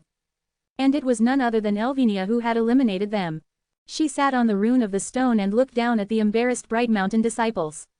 Her face was stony and unrelenting. It was terrifying but garnered respect. She then turned her head slightly and happened to catch Zen's gaze. Her beautiful eyes blinked once before moving on. The stone beneath her floated in a nimble charge towards the metal mountain. Her performance was far beyond expectations. No one dared to cross her path, not for now at least. As she approached the edge of the first layer of the metal mountain, the weight rune slowly gathered on the stone. It took some time to get the weight rune. Just then, a voice spoke from behind her. "I'm sorry, Your Highness." Bang! The stone that collided with Elvinia's belonged to the Ivory Mountain. They had foiled her efforts to retrieve the first weight rune. After receiving the first weight rune, one was able to reach the second layer of the metal mountain, and from there, it wasn't far to the final goal. Everyone hoped to be on top, so stopping others was all part of the game plan. Let's move forward too. At Connor's command, the stone circled in the air in an odd angle around the metal mountain. Suddenly, the stones of the Killing Sword sect and the unique array sword sect came from either side at the same time. Just as Connor was about to hurry Makai to speed up again, a third stone appeared in front of them. It was Marco of the Vastness Mountain who stood at the front of the stone, proud and menacing. Marco had failed to drive Zen out of the game, and for this, he had declared the Flow Sword sect his #1 enemy. The disciples' spirits sank as they realized the situation they were in. They had expected to be targeted for sure, and were prepared for it too, but they were not expecting to be attacked by so many sects all at once. It seemed no one would rest until the Flow Sword sect disciples were out of the competition. "Connor, do you need my help?" Zen asked, his voice brimming with courage and determination. "No, not yet, I can handle it for now," Connor answered, concentrating on dealing with the crisis at hand. They hadn't reached the white-hot phase yet. Zen was the Flow Sword sect's secret weapon. If they let him fight now, it would only cost them more in the later stages. Chapter 2760, The Most Critical Moment. Connor had overestimated himself and underestimated the other sects' determination to target Flow Sword sect. The giant stones of the Killing Sword sect and the unique Erase Sword sect had suddenly begun to accelerate. Their third runes were already occupied. The moment they released the truth of godly way, enchanted barriers emerged from the surfaces of the two giant stones and wrapped them within. The Seven Mountains meeting was not a competition between the sects of Oneness Sky Palace. It was in fact a big event. The 3 runes on the giant stones had 3 functions: to control, speed up, and cast an enchanted barrier. This was meant to prevent the disciples from fighting each other as much as possible.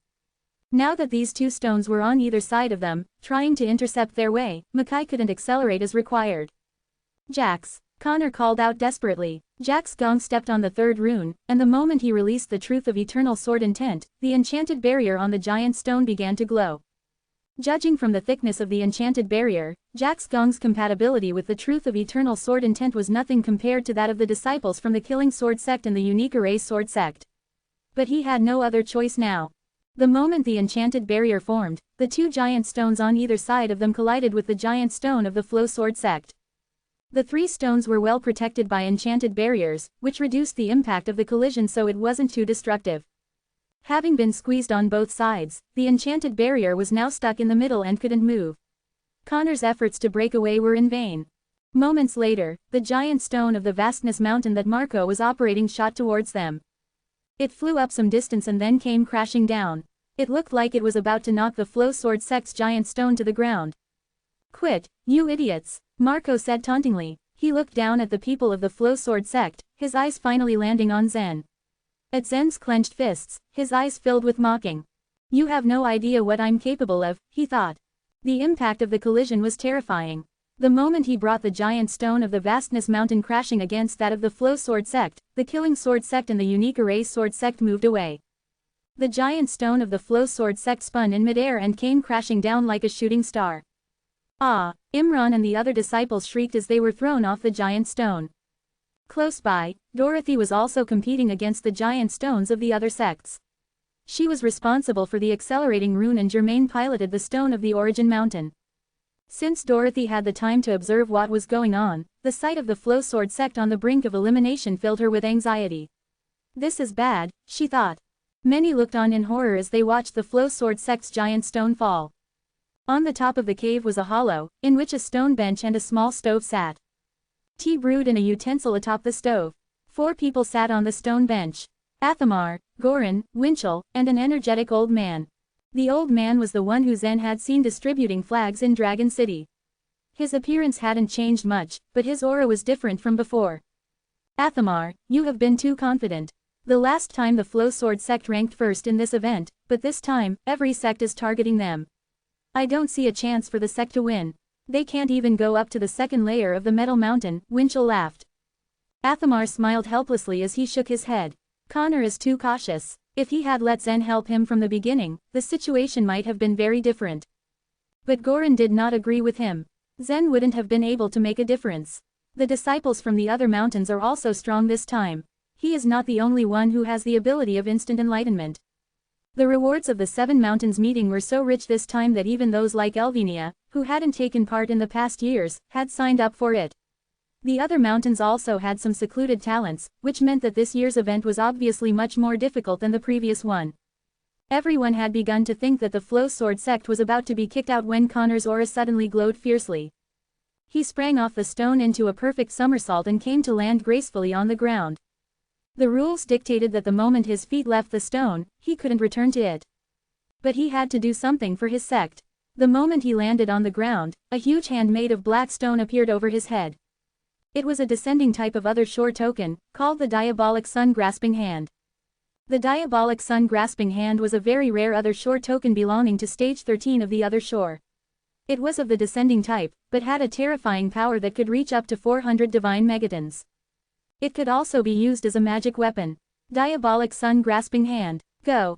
Among the elite disciples, Connor's talent was known to be only slightly above average. But he was number one, aside from Milo, among the disciples of the Flow Sword sect. He surpassed Milo in terms of appeal force, mainly because of the other shore token he owned. The diabolic sun-grasping hand turned into a huge fist and hit the falling stone. The huge stone shook at the impact, throwing 10 more people off of it. The stone changed direction and began to fly sideways. Connor had tried his best, and since he was now out of the race, all he could do was watch. He said, "We're counting on you now, Zen." Everyone was surprised at Connor's actions. Connor is quite tough and stubborn. His other shore token has great potential and can be further developed. It can be of huge help if fully used. But there's no use, him struggling like this. His sect has only 7 people left on the stone. They can't make such a giant stone move in the air, right? The crowd began to panic when the giant stone tilted in the air. It was losing direction, without Connor's control. Even though everyone had gone all out to bring it back on track, the stone kept swaying to its side. "You are so stubborn, let me give you a ride to perdition." Marco controlled the giant stone of his sect, bringing it smashing down on the Flow Sword sect stone again with a menacing momentum. The Flow Sword sect stone would probably fall down even without the influence of any external force. Marco's attack would only make the fall quicker. Zen waved a hand. The invisible force turned into 2 chains, circling around him, and then enveloping the entirety of the giant stone. This was the advantage of being proficient in the might godly way. Zen was now fixed on the giant stone. He slid on the stone until he came to the control rune, where Connor had been.